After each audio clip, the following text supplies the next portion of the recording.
good, y'all? Yeah, B. Sorry for yesterday, you heard? With Wild Bill, you heard? Next time I gotta check my phone and everything, make sure that I'm recording and dudes can hear me and everything. Y'all know I don't be going live like that, you heard? But I can't download my video, I can't upload my videos to YouTube for some reason. I've been trying to upload some videos for the story about I'm about to do tonight, right now. I've been trying to upload that video. It was like 2 hours long. It was like an hour. One part one was 1 hour, and part two was 2 hours. And it was 1 hour. You know what I'm saying? It wouldn't let me upload the joint for like 2 days, man. I tried to give it to y'all yesterday, 2 days ago. Only thing I could do is live. It looks like. You know what I'm saying? So I'm gonna do this joint on live. Tried to give y'all the Wild Bill interview yesterday. I gave it to y'all, but it wasn't up to my standards. Definitely wasn't up to my standards or Wild Bill standards, so I got rid of it quick. But 1,000 people seen it in like 3 hours. In 3 hours, it had like 1,000 views. So some people seen it. They probably had a hard time hearing it. You know what I'm saying? But you know what it is. You know what I'm saying?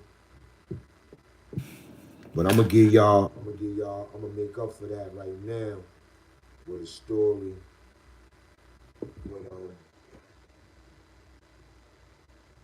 Rikers Allen story when I was 16.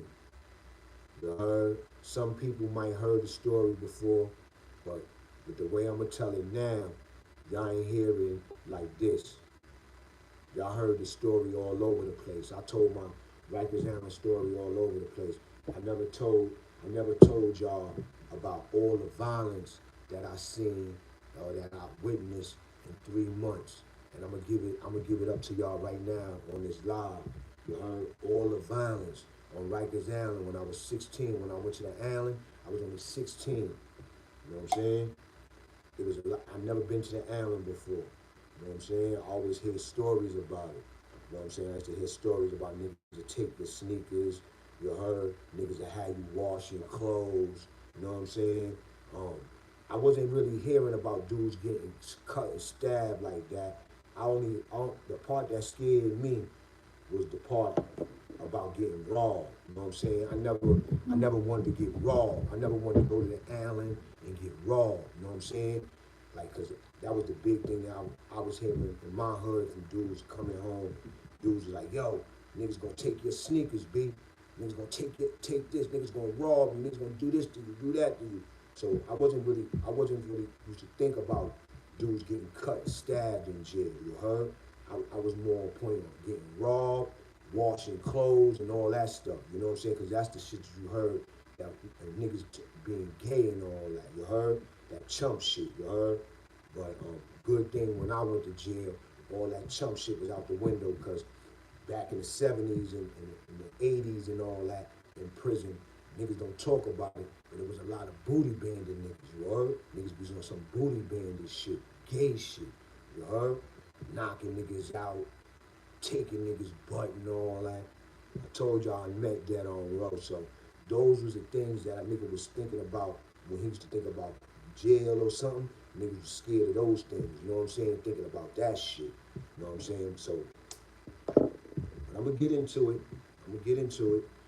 You heard? Don't go nowhere, B. This is gonna be a good one. This is all the violence. All the violence. All the violence that I experienced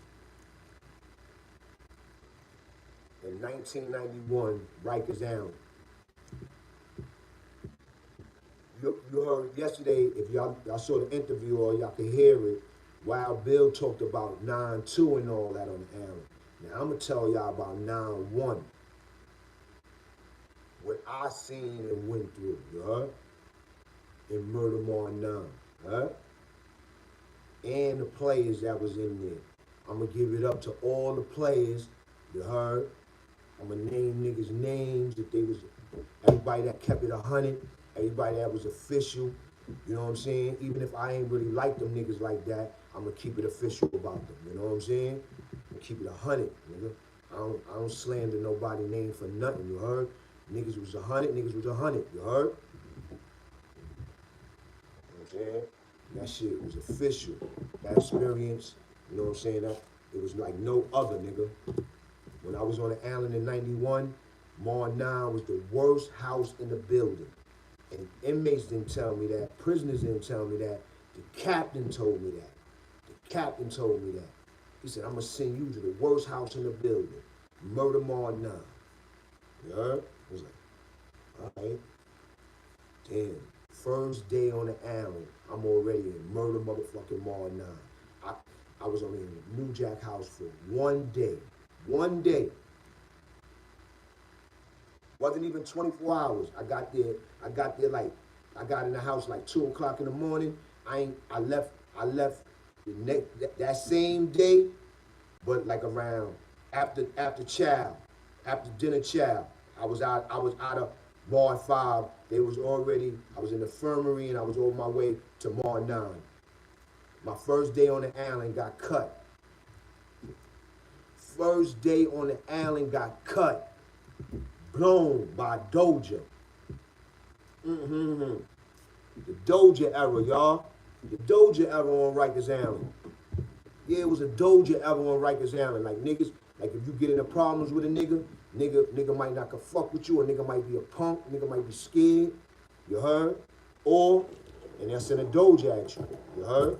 That was one form of a Doja, you heard? But you had other forms of Dojas. You had Dojas that niggas was act like niggas was boys, niggas was mans, and niggas do something to you because you're man, because you cut their man or something like that. You had Dojas like that too. Niggas acting like they mans, but they really Dojas, you know what I'm saying? They really Dojas. They get at a nigga, and then they get on the nigga good side, you heard? Then all of a sudden, they become that nigga man, you heard? Shit is crazy, jail's crazy. But I got blown by a real Doja, a nigga that they just picked up from out the house that was scared of everybody. They probably robbed him and all that when he first came in. So they picked him up. They said, yo, go blow him. Get him out of here. Because it was a New Jack house, and they wasn't trying to have me fuck up their program. The niggas was in the house living, robbing all the New Jack niggas that was scared. You heard? I told you I had a Woolridge on, brand new Uptowns. You know what I'm saying? Them niggas wanted to get me. You heard? But I'm going to back up a little. I'm going to tell y'all how everything, when I first hit the island. First of all, I hit the island with a Spanish dude. You heard? The black dudes that I was hitting the island with, word to my mother, when we got there to the island, we got in the pens and all that, it was a Spanish dude that me and him came all the way from Supreme Court, because we both got remanded like together. You understand what I'm saying? They called him, he was on a run for, matter of fact, he turned himself in for a body. This Spanish dude turned himself in for a body because they had his brother for the body, and his brother ain't do it, so he did some stand-up shit. A lot of niggas ain't doing that today. He went and turned himself in so they could release his brother and for that body. You heard? Boom. So I was getting locked up with a Spanish dude, same age as me. You heard? We both coming from Bronx Supreme Court.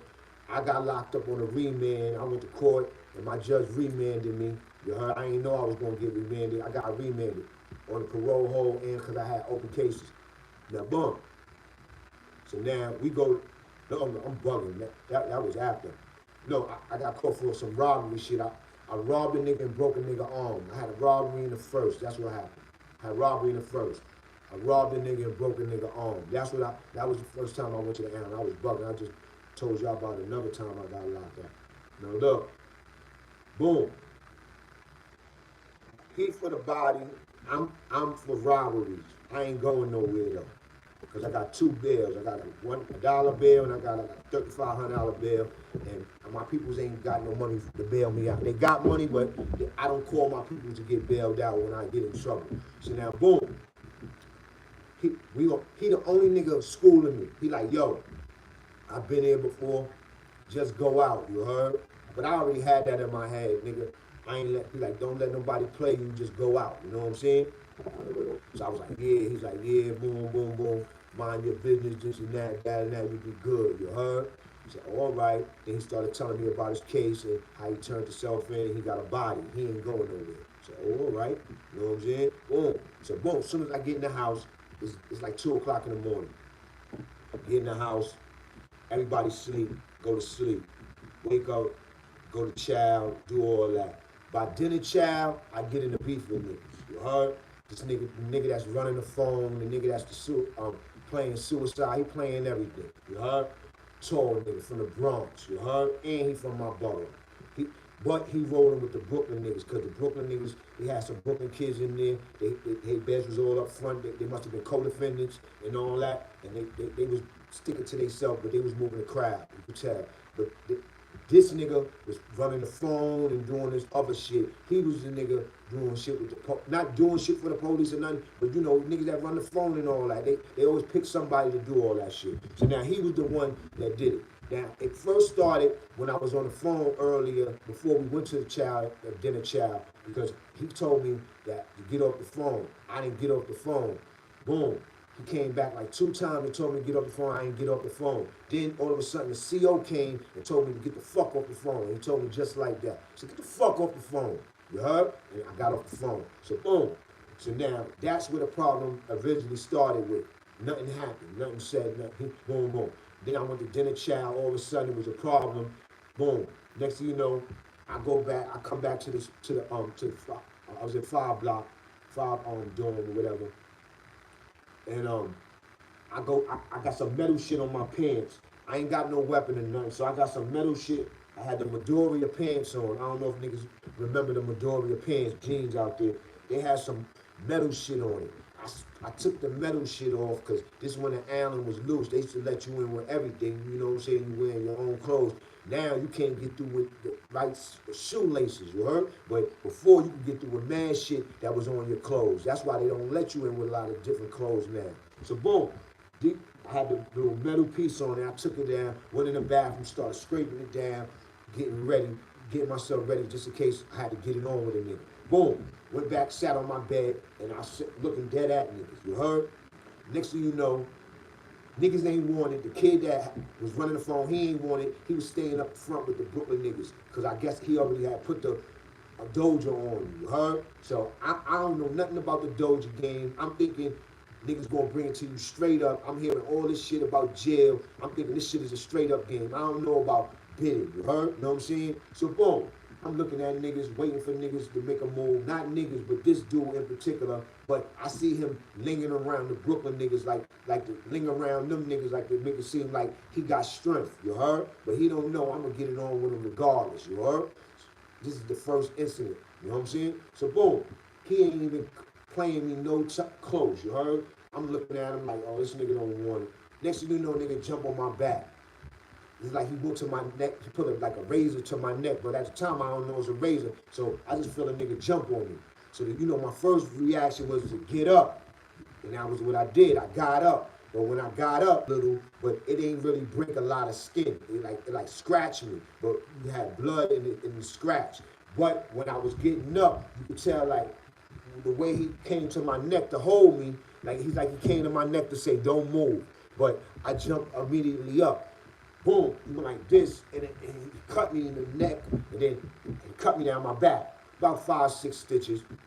So boom, I jump up, turn around, see, it's a Spanish nigga, you heard?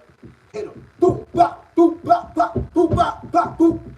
Nigga fell over the lockers in there, because you know they got short lockers in there. So boom, he fell over the lockers. I'm not hitting the nigga up, boom, bop, bop, bop, bop, while he on the floor. Boom, police come out of nowhere, black nigga. Yo, stop. I ain't stopping. I'm pounding on this nigga while you on the floor. This nigga smacked the shit out of me. You heard? I'm like this. Oh, I stopped for a second about to get it on with him. That nigga was like, I dare you, nigga. I dare you. You heard? I ain't gonna front. He kind of like scared me with that because, you know, niggas is grown-ass men. He like, I dare you, nigga. I dare you. So I was like, And I held my tongue and everything. He was like, get out there on the wall, nigga. When I tell you to stop, you stop, nigga. You heard? So I'm like, all right. I went out there on the wall. So now the nigga's like, yo. I go out there on the wall, and they got some hands on the wall. So now they had a lady CO on too at the time. He was the man, and the lady was in the bubble. So the lady that was in the bubble came out the bubble. She like, get out, get on the wall, put your hand on the wall and all that. So I put my hand on the wall. They got some fingerprint shits on the wall. So I put my hand, she's like, in the fingerprints. So I'm putting them in the fingerprints. She's like, oh, he cut. And she run back in the bubble and closed the door. And she locked the other doors. The doors to the dorms is already locked. So I'm like, I jump up off the wall. I start kicking on the door, wilding out. Oh, niggas cut me, you know. Like, all right, big, you know what I'm saying? You know, I'm bugging out. They let me wild out for a minute. I had a CO, because the man CO, he wanted to come in and try to restrain me or something. So I heard the lady CO like, nah, let him vent. Let him vent. Let him get it out of the system. You heard? I'm like, fuck out of here, niggas. Fuck out of here, faggot ass niggas. You know what I'm saying? So boom. Boom, take me to the front. The captain came, take me to the infirmary. Take me to the infirmary, they stitched me up. So now I'm in the infirmary, captain come out of nowhere. Gangster, what's up, gangster? I'm like, gangster? He's like, yeah, you a gangster, right? You heard? They're telling me you a gangster. And you had these two razors right here. Produced two razors. The metal piece that I had, and a real razor. I guess the nigga that I got, the razor I got cut with. They done gave the CO, they done gave the captain, look, this is how they get down. They done gave the captain two razors and said I had both of them. I cut myself, y'all. You heard? They said I had both of them. The captain telling me that they gave him the razors and they said I had both of them. He said, yeah, well, I said, man, I just got here. How the fuck I had both of them razors? He said, well, I don't, he said, you going to, he said, I'm sending you to the worst house in the building. You going to Murder Mall 9. I said, Murder Mall 9? He said, yeah, you a gangster, right? You going to Murder Mall 9. Worst house in the building. I said, all right, B. I got no choice. I'm sitting there cut, 16, sitting there like, damn, B.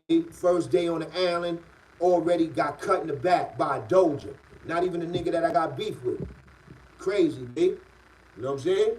So now, and to put it on top of that, these niggas done got me sent to the worst house. These niggas still in Mark 5.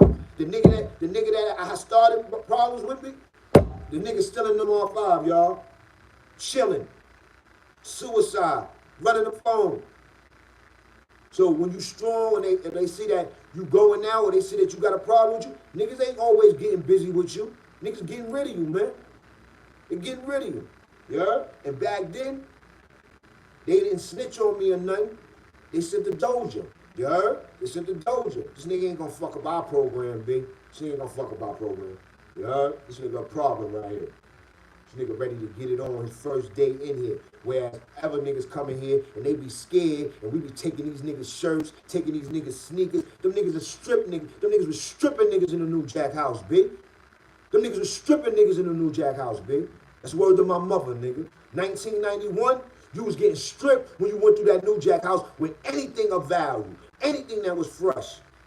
Your sneakers ain't even had to be brand new. Niggas wanted them, B. You heard? Your shirt, you could have had an old stinking ass champion sweater on. Them niggas would have, somebody would have wanted that, baby. That's word to my mother, nigga. You had some crab, bum ass niggas in jail, baby. You heard? You got a lot of niggas in jail that don't get fresh on the outside. They only gonna get fresh in jail. Robbing niggas. You heard? Yo, shit was crazy back then, baby. You heard? So now, boom, I'm sitting in the infirmary. Miss Calabash come get me. Now everybody know Miss Calabash, you heard? Black sister, bad, mad sexy, big old butt. She act like a sister. She mad sweet. You know what I'm saying? You know what I'm saying? She ain't snobby and all that. You know what I'm saying? She give you rhythm. She talk to you. She treat you like you in the street. You know what I'm saying? She like somebody family member. You know what I'm saying? So Miss Calabash come get me. I don't know who she is. I just know she got a big old butt. And I see when she walking me to Mall 9 through the hall, every CO, every inmate, everybody got to say something to Miss Calabras. Hey, Miss Calabras. Hey, Miss Calabras. CO niggas talking to her. Where you going? Oh, I'm going to take him down tomorrow at 9, this and that, that and this. No. Like, she one of them type chicks, you know what I'm saying? Bad joints, you heard? You know what I'm saying? So, boom. She have a small talk with me. You're too young to be in jail. How old are you? 16. You already getting into stuff. How long you only been here 1 day? I'm like, yeah, boom, regular talk. That's how I know that she a sweet lady, you know what I'm saying? So I'm like, oh, all right, we walking, we get to the 9. As soon as we get to the 9, I think Wallace was on, you heard? Wallace came out. He's like, yo, what's up? He said, I got the Brooklyn side and I got the Bronx uptown side. What side you wanna go on? I got beds available on both sides. What side you want to go on? And he must have seen that I was stuttering, because I wasn't stuttering, but I was like thinking. Like I ain't know which side to pick. You heard? He picked it for me. He said, matter of fact, he said, where you from? I said, the Bronx. I said, man, you want to go to the Bronx? I said, yeah, I want to go to the Bronx side. Because I figure I know somebody over there. I ain't going to go on the Brooklyn side. You know what I'm saying? So boom, went to the Bronx side. But before he let me on the side that I was going on, man, niggas come to the window on both sides. Because when you go in, when you're between the A and B gate, it's the windows. You heard?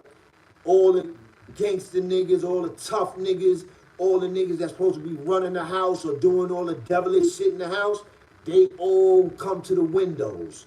You know what I'm saying? So your little ass, or whoever you be in the middle of that A and B gate like this, you got your little bag, your little blanket rolled up, your little setup, and you looking like this. And all you seeing is niggas on the window like this. Mad heads like this. All you seeing the top of niggas from hair on like this. Ice grilling you through the thing. So if you ain't a live nigga and you know niggas and all that, I ain't gonna front. It's intimidating, big. It's intimidating. I was 16, I was intimidated. But I wasn't scared, you heard? You know what I'm saying? So I was like, damn, big. Niggas just can't wait till I come in there. And I got on some shit. I got the Warriors jacket on. I got the brand new motherfucking Uptowns on. The white, all white with the purple check. I got my Midoriya jeans. Only thing I didn't have no shirt on under my jacket. But they ain't know that because I had my shit zipped up. So boom. Walk in the door. As I walk, now, when I first walked in the door, Miss Calabras walked me to my bed, right? Because Miss Calabras came in the dorm too. So a lot of the attention was on Miss Calabras. Some people probably was looking at me coming in, but mainly everybody was on Miss Calabras. Like, hey, Miss Calabras, like shooting they shot, throwing shit, because that's how she was. Man, niggas started talking to her and all that, all the way till she walked into the bed. And she was like, you all right now, sweetie? Say, yeah, I'm all right. So boom, soon as she walked off and walked out the motherfucking dorm, 3-4 Brooklyn niggas came up to me. Yo, what's good, B? Where you from?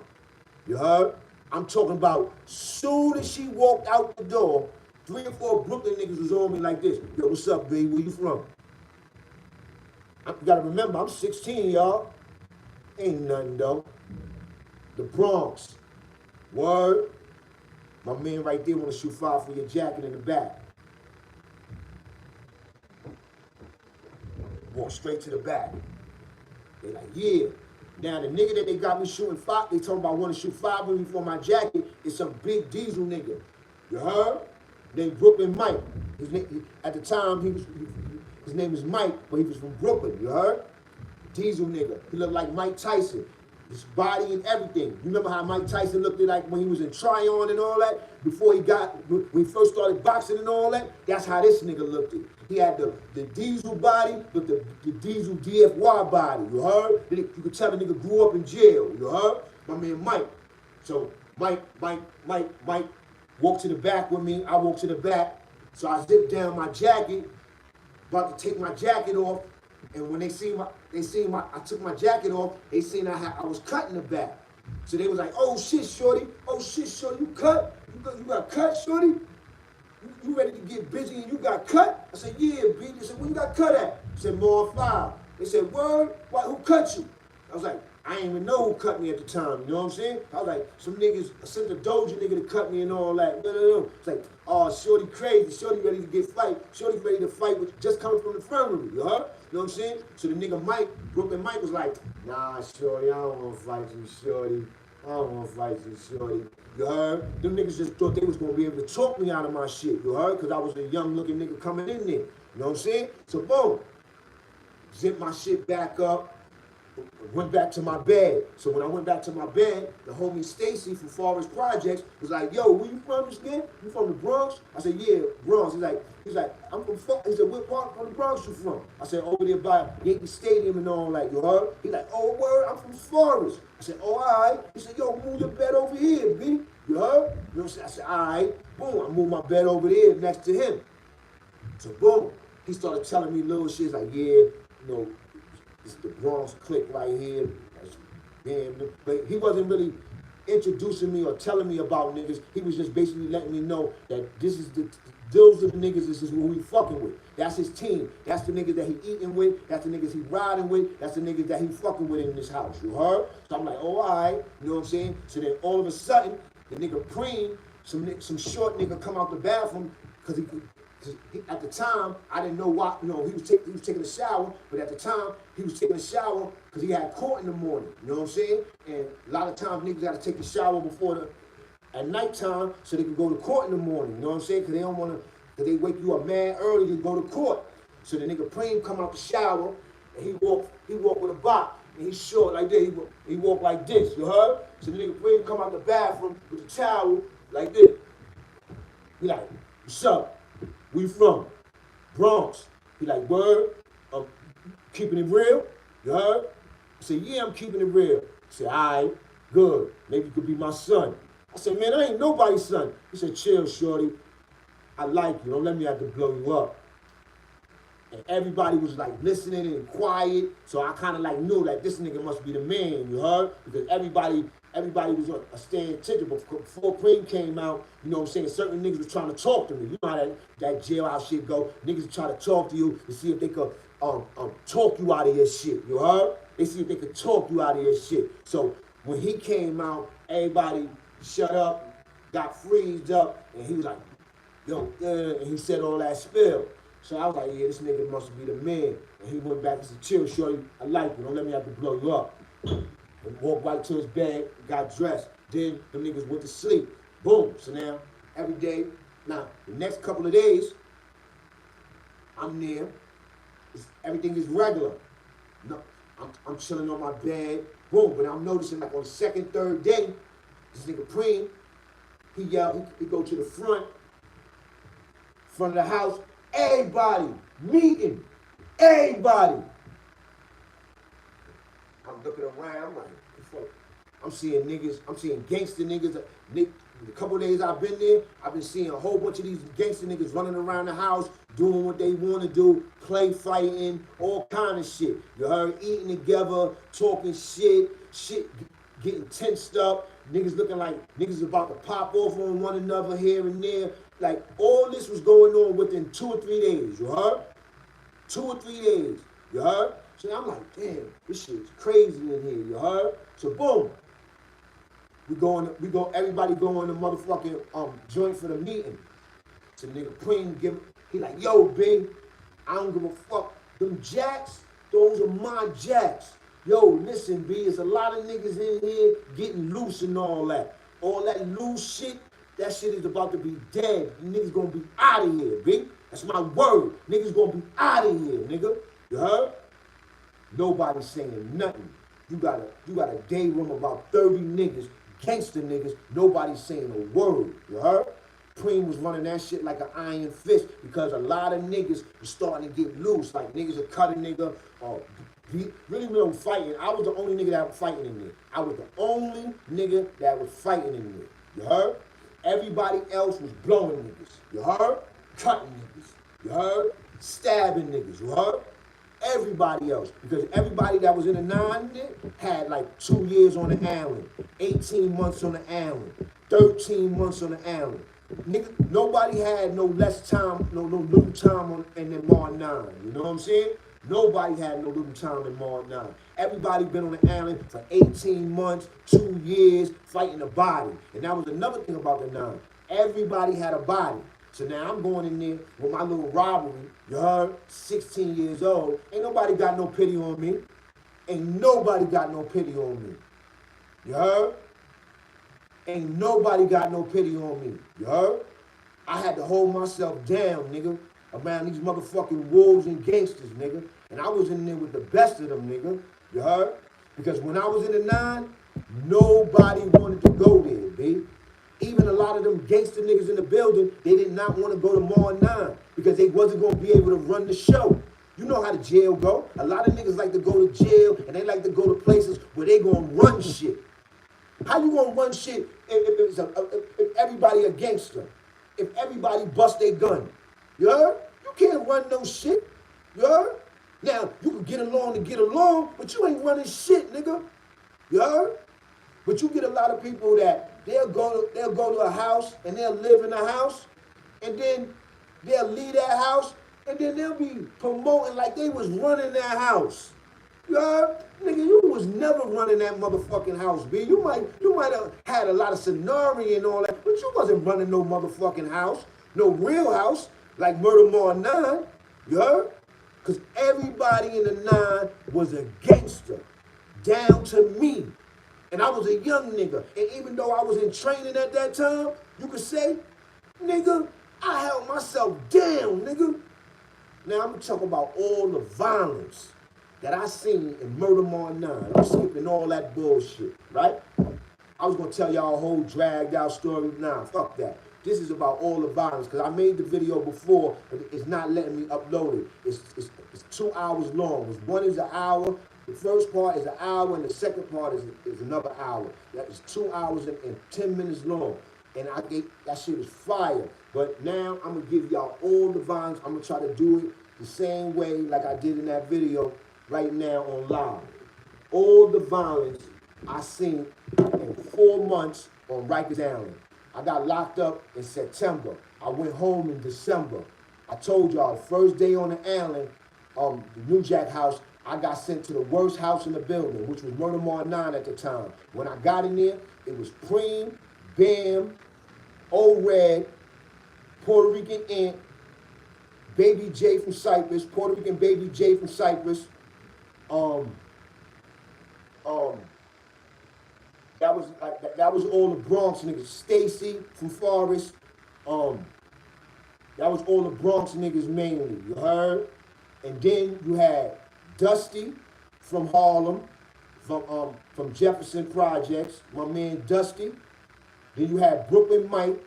He was going by Mike, but I threw the Brooklyn on there because he was a Brooklyn nigga, but he wasn't really fucking with the Brooklyn niggas like that. He was fucking with himself, you heard? And he was really fucking with Dusty, you heard? You know what I'm saying? Because even though we had Brooklyn niggas in the house, and it was a lot of them, all the niggas from Brooklyn didn't fuck with the Brooklyn niggas, you heard? Like what I'm trying to say is, Bar and Slaughter was from Brooklyn, but Bar and Slaughter was on they Too Deep shit, you heard? You know what I'm saying? And Bar and Slaughter was fucking with everybody. And Bar and Slaughter wasn't on the type of time that Low, Jose, Bless, Jersey,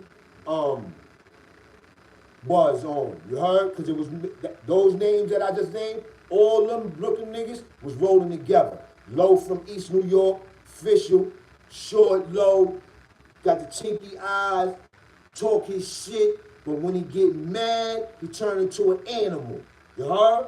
I seen him get mad and flip on anybody. You heard? And he ain't big nigga and all that. He got his size and all that, but Low kept it official the 4 months I was there. You heard? He was doing what he was doing. You heard? Robbing niggas, doing what he was doing. And I respect Low because Low held it. Low was the Brooklyn nigga that was holding it down for the Brooklyn niggas. Like, everything that involved anything with a Brooklyn nigga, Low was in the middle of it. He was he was on the front line of it, whether it was breaking it up or with the mess, you heard? And he wasn't no peacemaker. He was a grimy nigga, but he knew how to he respected the rules of the game, you heard? That nigga was official. I just gotta keep it real. He was official. And even though he was grimy, you heard? And so you had Low and them dudes, and you had boxing Ball, Slaughter, and you had this light-skinned brother from Queens. He was locked up for a gun charge. Me, him, and it was only 5 people, 6 people in there for regular crimes, like gun charge, robbery, and this and that. Everybody else had a body. Everybody else had a body. So that's why I said there was no sympathy in that house. So now look, all the violence, commissary, first 5 days of me being there, commissary come up. I got money on me. When I got locked up, I had money on me. So my money is on my books, commissary. I only been there 5 days, but commissary come, I could go to shopping. I remember going to commissary with these niggas. We go to commissary. Soon as we hit commissary, these niggas start acting like animals. All these gangster niggas, all these crazy niggas, they start acting like animals. Running up front. Telling the commissary niggas to get their card. Yo, get my card, B. Get my card. You heard? You got niggas, yo, get my card. Yo. They got them niggas in the back doing commissary. Word to my mama, they got them niggas in the back scared to death, nigga. They know who they serving to. They serving the Murder More 9, nigga. Commissary. I'm watching these niggas. I'm in the back. You gotta remember, I just got there. This is my first commissary. I'm the youngest nigga here. I don't really know shit about this alien shit. I'm around nothing but predicate or cutters. You heard? So I'm like this in the back, watching these niggas act like animals. You heard? Yo, word them up. Yo, get my car. Yo. Now, you get a lot of niggas, they ain't got no money.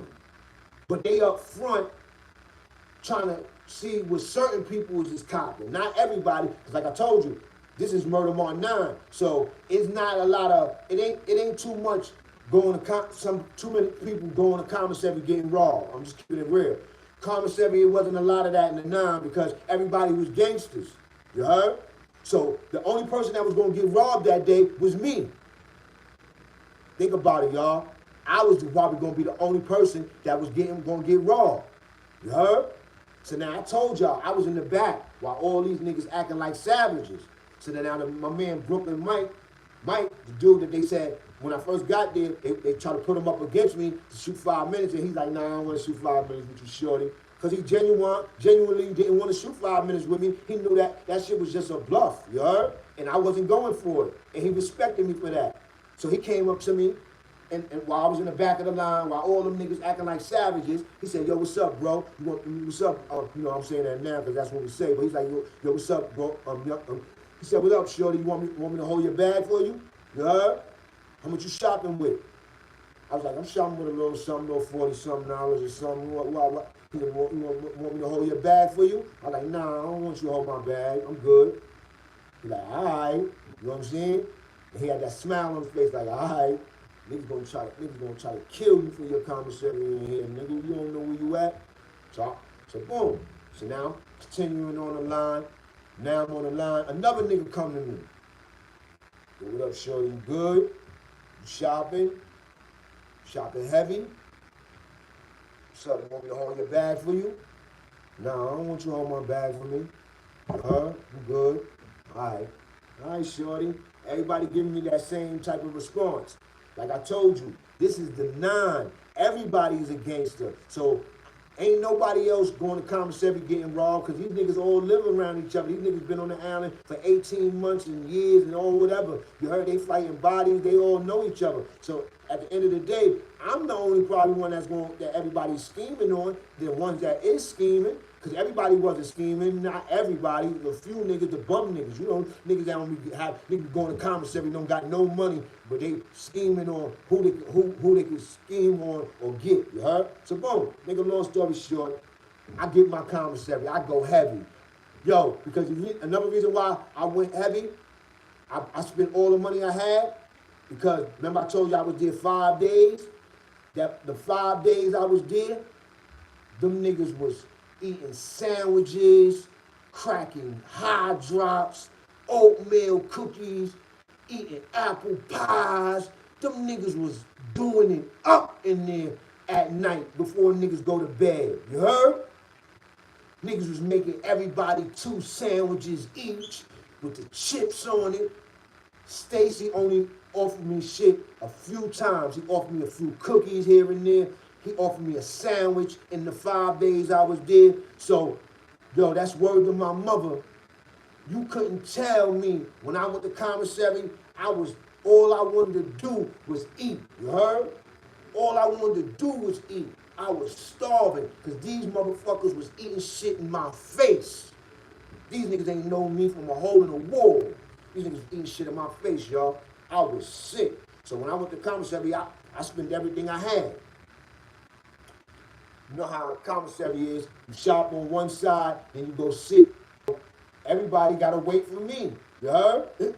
So I'm last to get my bag. We walking down the hall. Niggas is whispering behind me, saying little slick shit. I can't hear what they saying, but they saying little slick shit. You heard? I ain't paying these niggas no mind. Because all I know is I'm going out for mine. So boom, we get back to the house. Stole my shit in the locker. Crack shit right there. Eating cookies. Made me some tang. I'm doing me. Now, right after we come back from commissary, a nigga coming out the bin. You heard? That was another thing about the 9. Every day, somebody new come in. Because 9 is the worst house in the building. So, when niggas get into problems in the other houses and all that, the 9 is what the police use to the other inmates to scare them niggas. They be like, you want to go to Murder Mall 9? You want to go to Mall 9? I send your ass to Mall 9 right now. And niggas be like, no, I ain't want to go. I'm good. So that's how they keep them niggas in check in them other houses. But once in a while, you get niggas that get into fights. They might blow a nigga. They might do something. So now, you going? Just like how it happened to me. Oh, you going? Send that niggas in the 9. So every day, new people coming in the 9 from all them different houses. And that's why I told y'all every day, if you wasn't people's, niggas would get at you. Niggas, as soon as you come in, you won't even get a chance to make up your bed. Yo, come about that shirt. Come about them sneakers. Come about them boots. Come about this. Come about that. I done watched it 1,000,000 times, nigga. I done watched niggas come in, supposed to be gangsters. Niggas got bodies in the street. I done watched this shit. I know niggas work. I'm like, this nigga body niggas in the street. This nigga bust his gun in the street. I watch niggas come in and go straight out like a bitch. You heard? And I'm not just talking about one person. I'm talking about mad niggas, B. You'll never know who's gonna go out like a bitch, B. I don't give a fuck what these niggas say out here. I don't care how big these niggas' mouth be. I don't care how tough they got, how they be. I don't care who them niggas' brothers, cousins, family, because a lot of niggas be out here rocking off of niggas, B. Especially when they go to jail. Niggas be rocking off their family, rocking off their block, rocking off their hood, rocking off of niggas. Nah, nigga, you gotta handle your own. 1991, you had to handle your own. Wasn't no Bloods, wasn't none of that shit, you heard? It wasn't even no Latin King shit. Every Spanish nigga that was on the island at that time was official, nigga. They was either holding it down for their Balikwa or they was holding it down, period. It wasn't on no gang shit, B. You heard? You know what I'm saying? Same thing with the black niggas. Black niggas was holding it down, nigga. Niggas, even if you knew a nigga, your own nigga tell you, yo, listen, you gotta get busy before I get busy, you heard? You gotta hold it down too, nigga. You gotta be the first one holding it down, you know what I'm saying? So now, boom. So now, this nigga Jose, at the time, I didn't know his name or nothing, nigga coming out the bin. This nigga woofing. Now, Jose is the same nigga that grew ball. You heard? This is him coming out the bin. He woofing. Hair like this. Beard like this. As soon as he come in the thing, remember I told you about Low from Brooklyn? Low, yo, I think Because I think they both from East New York. That's how much I remember shit. That's how much my memory go. I think they both from, I know Lowe's from East New York. So I think he Ho from East New York too. So boom. Soon as Ho was coming in, Lowe was like, yo, right here, Ho. Whoa, my man, Ho. Right here, bed right next to him. Boom. So Ho, Bless, Lowe, Bob, Bob that was co-defendant to June, little Puerto Rican June. Yeah, June was in the house too with me, but June wasn't here at this time. Boom. So now Bob is only there. When I got there, Bob was there, his co-defendant. Now boom, it's Bob. Bob was a suicide and everything. He was deported and everything at the house. Bob. So Bob had the first bed, Lowe had the second bed, and I think Lowe moved Jose right next to him on the fourth bed. Because I think Bless left. Or no, Bless was there. Bless was still there. So Bless was there. And Bless, and then it was other people, other dudes. Jersey and other dudes. That was all, and they was on a Brooklyn shit, right? So now he brought her in, boom, boom, boom. So now I'm on my bed, I peep them niggas, like, you always could tell, like, I come from the hood, I come from the street, I come from the life, nigga. So I peep, like, niggas was like pushing energy my way, like, yeah, that nigga, that young nigga right there, he just came in the house, you probably could rob him, you heard? You know what I'm saying? Because this nigga Jose just came out the Bing, you know what I'm saying? So you either came from another house, or a lot of dudes, when you got out the Bing, they send them to the 9. Come to the 9. Everybody that came from, not everybody, but a lot of niggas got out the Bing came to the 9 because it was the worst house in the building. So Jose was one of the worst inmates in the building. So Jose was sent to the 9 out the Bing. And he just did like a year in the Bing or something, like 10 months to a year. You know what I'm saying? He came out man woofing. So I see Lowe and them niggas pushing energy my way, but I ain't thinking it's gonna come my way. I ain't think it was something. I didn't know what they were saying, but until I'm eating on my bed, sitting in, eating, boom, boom, I look up, the nigga Jose standing in front of me with a banger. You heard? He like, shorty, give up your commissary. You heard? I only been in there 5 days. Now I told y'all the first day I already got cut in the back. Now this the 5th day. I got some experienced nigga that been on the island, putting in work, got a body, ain't going nowhere. Everybody know him. His name is Up. You heard? And his name is not Up because he's just the craziest nigga in the jail. No, his name is Up because he be sneaking niggas and he be cutting niggas. You heard? So now he coming to me with a banger from out the window. He got a banger this big, y'all. He got a banger this big. He's standing in front of my bed in my locker. I'm sitting on my bed. So he comes from, he like, yo, shorty, give up your commissary, B. I stood in front of my locker. I said, nigga, I ain't giving up shit, nigga. What the fuck is you talking about? He was like, yo, shorty, B, don't let me have to do it to you. I said, do what you gotta do, nigga. And niggas try to hit me. Pop, pop, pop, pop, pop, pop, pop, pop. I'm standing in front of my locker, not even moving my feet. Pop, pop, in one place, not hitting that nigga blows while that nigga trying to hit me with a knife, nigga. You heard? Hit me with a knife, nigga. You heard? He hit me like he nicked me like right here around my neck. You heard? But then after he realized he nicked me, he got a little like scared. Not scared of me, but scared of getting caught. Because the police is right in the bubble. He just got in the house. The nigga ain't even been in there in half an hour. And these niggas done sicked them on me, you heard? Yeah, that's that young nigga. He ain't that nigga from the Bronx. That nigga just got here. Niggas don't know that nigga. You heard? You could take that nigga commissary. You heard? They sent Jose at me. You heard? They sent Jose at me. A young nigga, 16 years old, first time on the island. This nigga experienced coming out the box, blowing niggas. I was there when he blew ball. After that, you heard? Snuck in the bathroom and blew ball. You heard? And that lets you know another thing. I lived in the house 4 months with him after he snicked me. And I wasn't scared of him. You heard? Huh? You heard? That was the first incident. You heard? The first shit. Nigga Jose in front of my joint. This nigga, I'm telling y'all niggas know about Jose. Gangsta niggas out there know about Jose. You heard? You know what I'm saying? So boom, held my shit down. Them niggas ain't get nothing. Them niggas ain't get a pack of cookies, B. That's word to my mother, nigga. Them niggas ain't get a pack of cookies, B. 16-year-old nigga. No name nigga. No name. You heard? I wasn't in DFY. I wasn't in none of them spots with them niggas. I was just holding myself down. I knew from the street, yo, when you go to the island, hold yourself down. Don't let them niggas rob you for nothing, nigga. Don't let them niggas rob you for nothing. You heard? You know what I'm saying? So boom. That was the first joint. Now,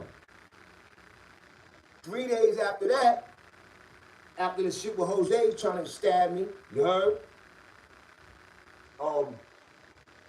You had this dude in the house named Ramadan. Light-skinned dude, Mad Diesel. You could tell another young nigga grew up in DFY, grew up in prison. He running around Law 9 like this, y'all. I ain't even fronting. His shit was way better than Brooklyn Mike. His shit was cut up, official, Ramadan, nigga. He was going by Ramadan. Had a deep voice, Brooklyn, talk his shit. Now, all the days I was there, I'm watching the official Brooklyn niggas send Ramadan at everybody that come in new. Because the official niggas don't come at you sometimes. They send a Doja nigga like Ramadan. It didn't matter that Ramadan was Mad Diesel. His intimidation game was crazy. You heard? He was one of the niggas when I first came in and standing in front of me with the Brooklyn niggas asking me, told me that what I told y'all. Those are the words that they had with me. It wasn't no long conversation or nothing. Them niggas said, where you from? I told them where I'm from. Them niggas said, my man want to shoot fire for you for your jacket in the back. That was a fucking conversation. Walking in the 9, B. That was a conversation. The conversation was, where you from? The Bronx. Yo, my man want to shoot fire for you in the back for your jacket. That was a conversation walking in the 9. You heard? So Ramadan was one of them niggas that was trying to intimidate me with the Brooklyn niggas when they was talking all that goes to the back shit, right? But since I've been there a couple of days now, like almost a week and a half, almost 2 weeks, right? I'm watching how they Ramadan stepping to everybody new, trying to rob them niggas if they not peoples, you heard? And then if the niggas too much out of hand, somebody will step up and blow the nigga, boom, get the nigga out of here. But other than that, niggas will sick Ramadan on him. So Ramadan getting mad loose in there, mad loose. He running around, Ramadan, one of them niggas, he running around the whole house fucking with everybody. He fucking with the Bronx niggas. He fucking with the Queens niggas. He fucking with the Muslim niggas. He fucking with the Brooklyn niggas. You heard? But we all know who Ramadan really fuck with. The Brooklyn niggas. You heard? They got him on Doja. You heard? You know what I'm saying? Just like the Brooklyn niggas had another Brooklyn nigga named Sean in the house. He was the washing machine. You heard? Yeah. The Brooklyn niggas had another Brooklyn nigga as the washing machine. And this nigga named Sean was washing everybody's clothes in the house. Everybody clothes. All the Bronx niggas, Freeman them, all them shit, Bam and all them shit. He's washing everybody's shit. And you know who started him to be a washing machine? The Brooklyn niggas. You heard? So now, boom. So now, Ramadan was getting loose in the house. He getting mad loose, y'all. He Mad Diesel, intimidating. I ain't gonna front. That nigga got what I call a good bluff game, man. That nigga keep his face is naturally an ice grill face. He Mad Diesel, and you can just tell he grew up in prison. So to regular people, he's intimidating. So it used to work. That nigga getting mad loose in the house. He wound up sneak thieving from his own Brooklyn mans. One of the niggas that cut niggas and all that. He wound up sneak thieving niggas from niggas because he running around with that diesel shit. He think everybody fuck with him. He think he got niggas, certain niggas under the lie. So you get niggas that they start getting loose. Remember I told you Queen called a meeting and said, since I was there, Queen called like 4 meetings before me being there, telling niggas getting too loose in here, you heard? And he was one of them, getting loose, you heard? Yo, that nigga went and snuck thief his man. He thought his man didn't know that he was taking cookies out here and there, a pack of cookies here and there. And he thought his man probably was going to blame somebody else. Because you know that's what niggas do. Niggas will blame somebody else for the shit and cut somebody else for the shit. You heard? No. Somebody told on his ass. And when we went out to breakfast that morning, he went to the front of the line like he always do. Because he always try to go run to the front of the line. Because I told you he was getting loose. Because they made him think that he had a lot of power. The Brooklyn niggas made him think like he had a lot of power. And I swear to my mother, before everybody got a chance to line up for breakfast that morning, they blew that nigga something terrible. When I say something terrible, all I seen that nigga was in the front of the line, and then he just ran by me like he saw a ghost, holding his face, and went to the back of the line. Yo, that's word to my mother. Next time I seen Ramadan, he had some long shit on his face like this wide, keloid. Niggas seen him in the hallway. You heard? That was Ramadan. That was like the 8th, 9th day I was there. You heard? They blew Ramadan head off. You heard? Then Alpo from Queens. You had a dude named Alpo from Queens. He just came out the box. And I remember when he came in the house, this nigga came in the house mad energetic. He came right in Mar 9. Niggas was like, yo, what's up? Oh shit, Alpo, what up, B? He gave Low all the Brooklyn niggas pound. He came over to Preem, gave pound to Preem, started talking to Preem a little bit, and then he jumped up off his bed and he was in the back, and he was like, anybody want it right now. Anybody want it right now, come to the back right now. Anybody want it right now, come to the back right now.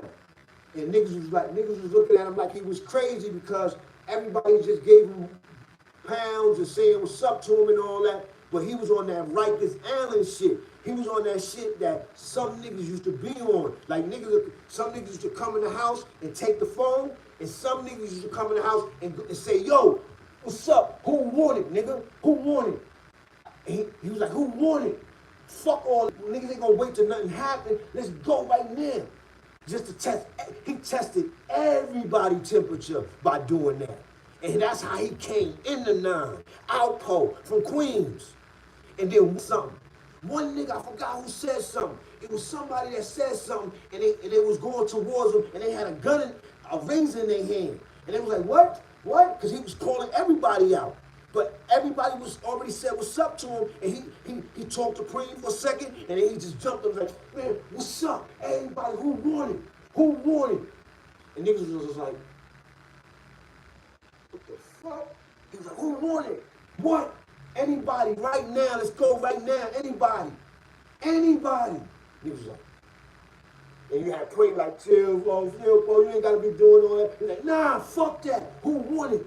Who won it? Everybody was quiet. And one nigga started saying something, and he was walking towards him, and he had a razor in his hand. I swear to my mother, nigga, Alpo hit the nigga, boop, bop, with the gun in his hand, and was ready to go at him with hands, with the nigga with a gun. And then Preem and everybody had to jump up, like, chill.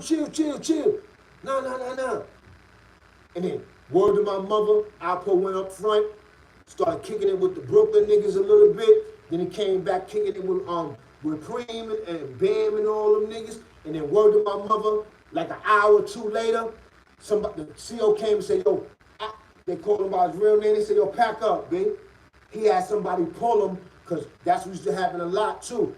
I told y'all, a lot of real niggas didn't really want to be in the 9 because everybody was crazy. There was a lot of crazy niggas in there. And everybody had a name, you know what I'm saying? So boom. The nigga, I remember them telling him to pack up. He was out of here. He went to 2 Upper, 2 Main, Mall 8. He was somewhere. Somebody pulled him. You heard? Quick. He wasn't even in the house the whole day. He didn't even spend the night. You heard? Boom. Alpo left. But I seen that little transaction where a nigga was trying to get close to him with a gun, talking about, what you talking about? What you talking about? Nigga said, bop, bop, bop. Let's go. Let's go. Everybody had to jump up. Nah, chill. Niggas ain't never expect that nigga to be coming in here acting crazy like that. And he only did that because when he was hearing about the 9, all this, while he was in the box robbery and the bing and all that. And he was hearing about it. So he know he a live nigga. So that's how he wanted to come in.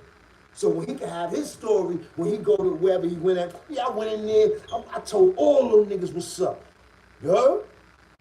Yeah, big. I was there for that one. Alpo did that. You heard? From Queens, you heard? Then you had Op from Brooklyn, Low Life Op. Y'all heard me talk about him in my stories. Y'all still there?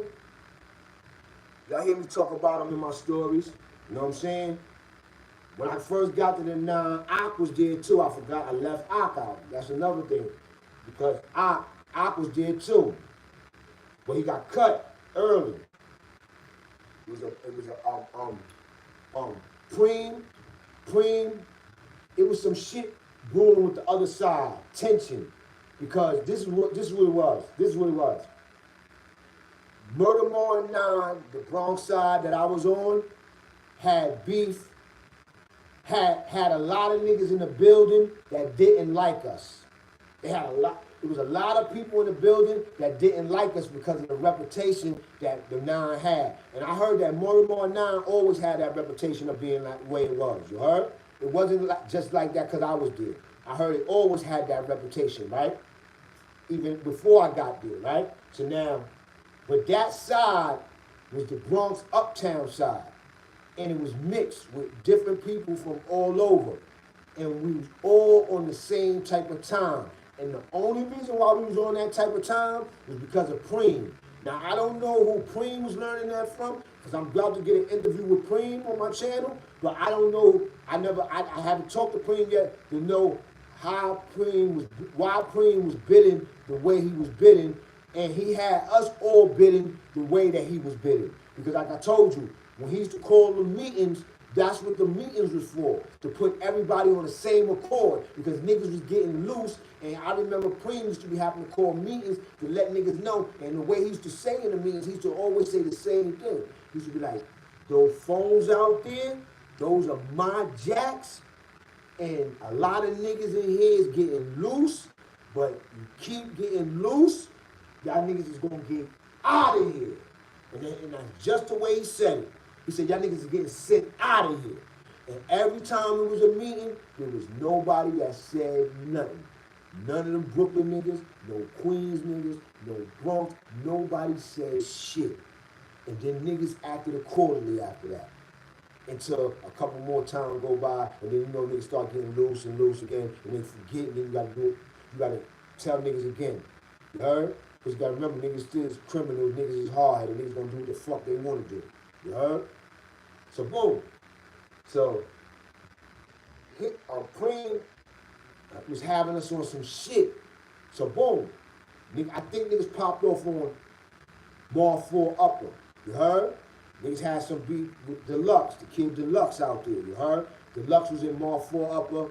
He had some big shine and all that. Every time we used to, before the shit popped off with Mall 4 Upper, we used to see them in the hallway or be in the mess hall with them. I don't know, the beef was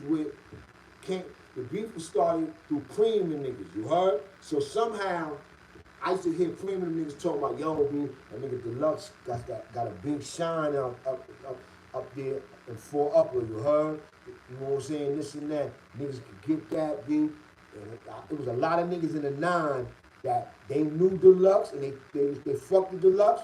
But I swear to God, there was a lot of niggas in the 9, especially from Brooklyn, all over, They was like, they trying to get that shine. They trying to get that shine. You heard? And that, so now I'm listening. So I'm like, these niggas is crazy. So one day, I forgot whether it was the hallway or the mess hall. Niggas got it on with 4 upper, Mar 4 upper. Half of Mar 9, not the Brooklyn side, half of Mar 9. Because the Brooklyn side was Steve-O, and Popcorn. They wasn't running their house, nothing like how we was running our house.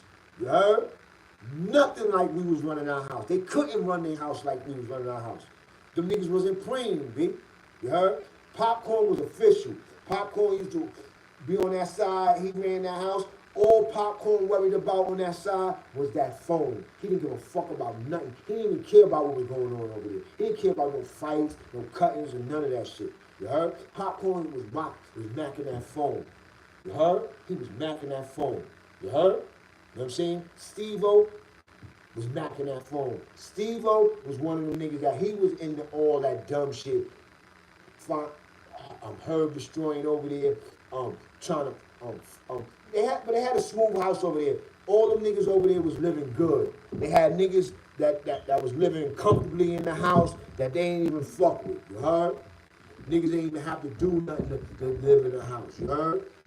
It wasn't like that on my side. You had to do something to live in my house. You heard? You couldn't just live in Murder Mar 9. You heard? You had to be people's or you had to be holding it down, B. You heard?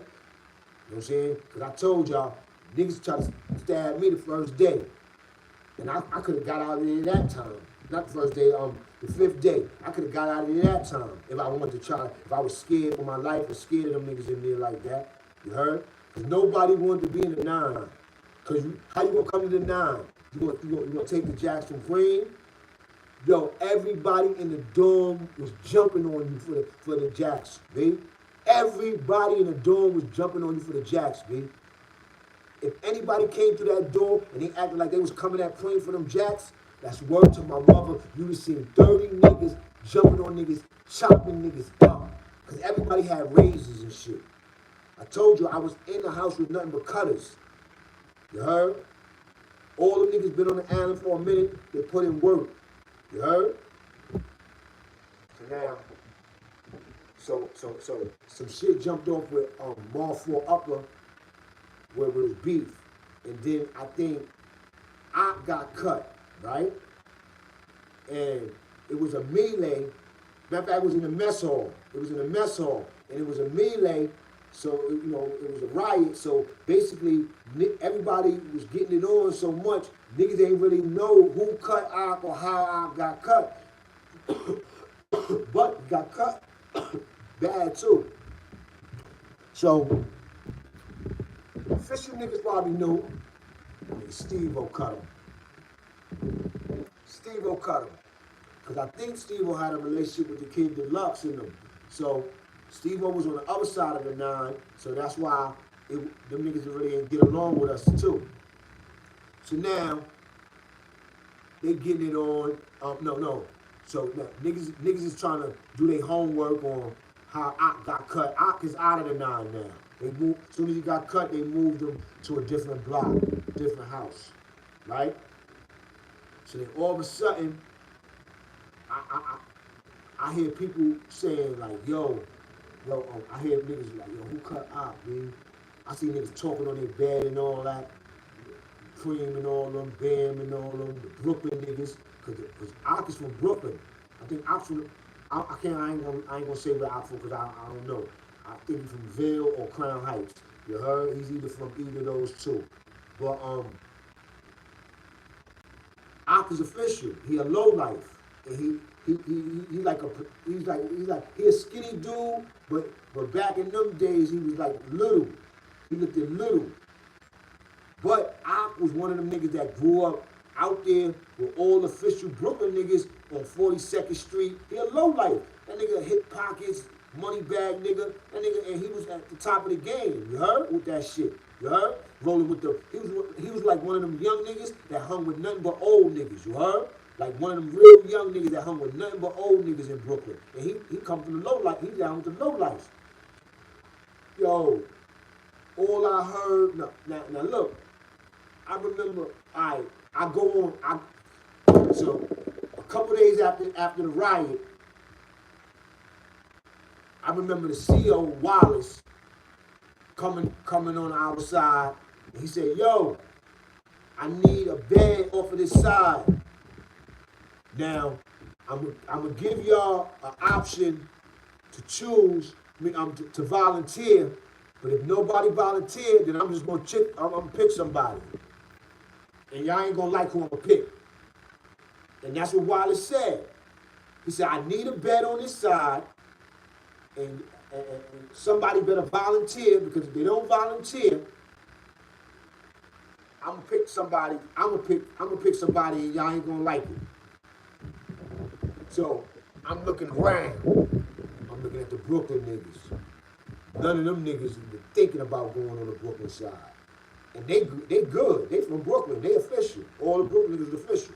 So now they pay that nigga no mind, Wallace. You heard?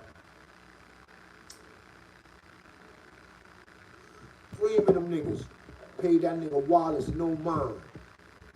Everybody paid that nigga Wallace no mind. I'm the only crazy motherfucker that it came in my mind, I'm gonna go to the Brooklyn. Let me volunteer to go to the Brooklyn side.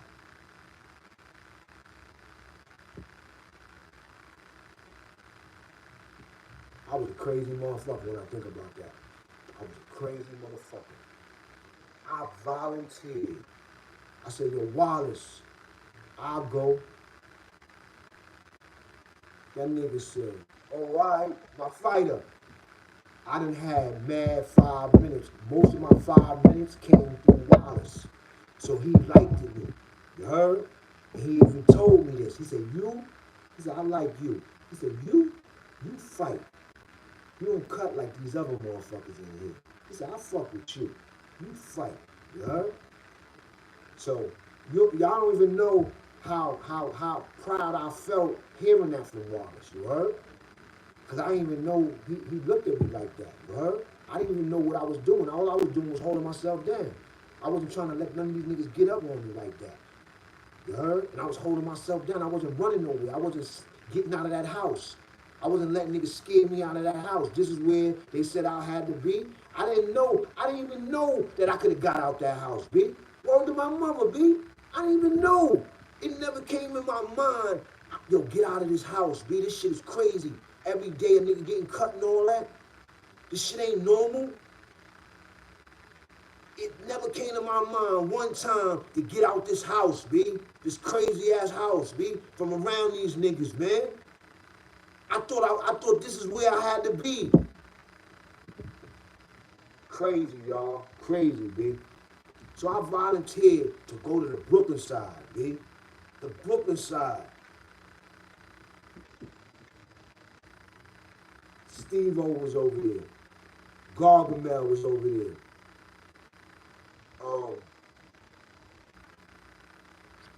My man Baby J from the Bronx was over there, from 103rd. He was the only nigga I knew over there, from the street.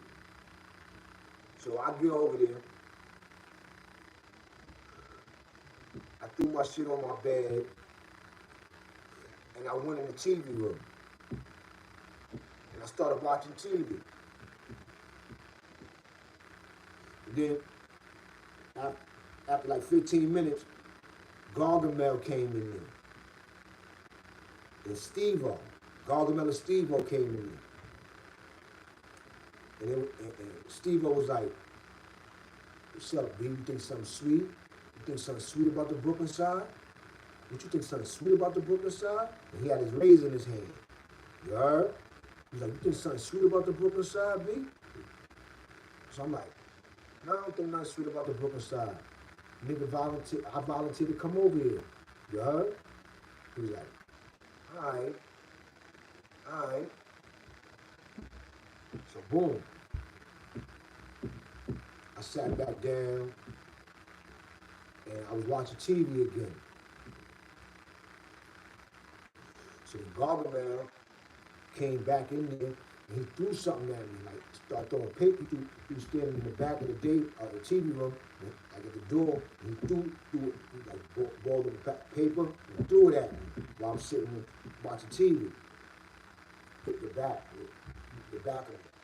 So, I jumped up. What the fuck is wrong with you, bitch ass nigga? But he snuffed the nigga right there. But it was some other niggas in the TV room. They jumped up, and Steve-O came running back in the joint. And Steve-O was like, nah, Gargamel, don't blow it up, don't fuck it up for us. Ask the CO for 5 minutes. Ask the CO for 5 minutes. Ask the CO for 5 minutes. So I went and asked the CO for 5 minutes, you heard?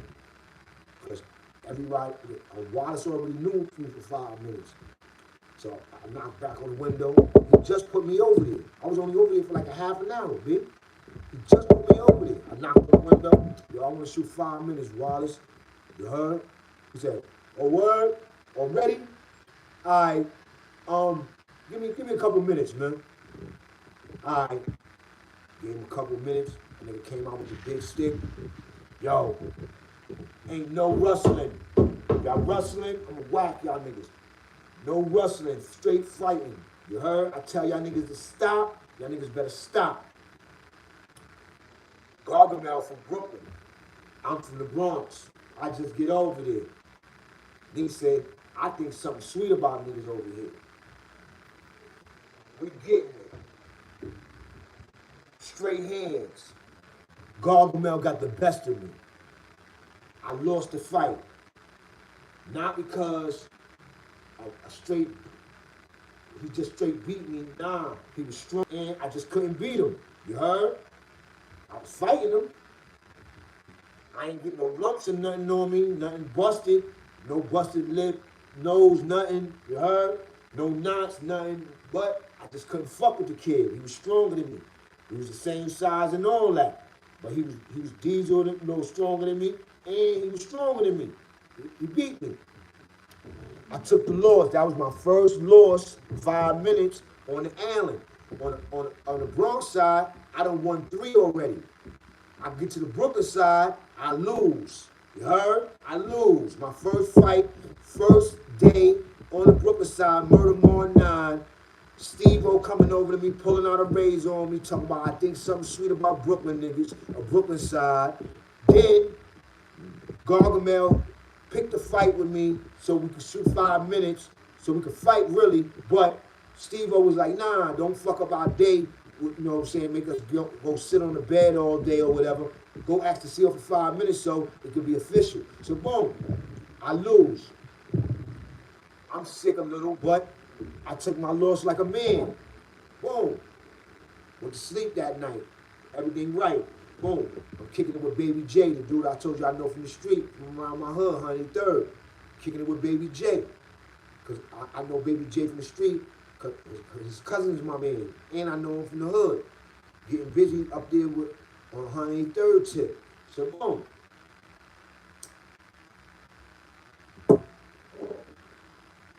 The next day, it's some dudes that's sleeping in the back. They got all their beds, it's like 4 of them. They got their beds all in the back, by the window. You heard? One of them dudes' name is Kasim. That's the only dude I can remember his name, the dude I had to fight with. His name was Kasim, he was from Brooklyn. You heard? Had a little size on him. You heard? But you could tell, like, the way he was bidding, like, he was fucking with niggas, but he wasn't fucking with niggas. He was fucking with his little team of niggas, 4 niggas in the back. Now this nigga sleep, right? Kasim, he sleep.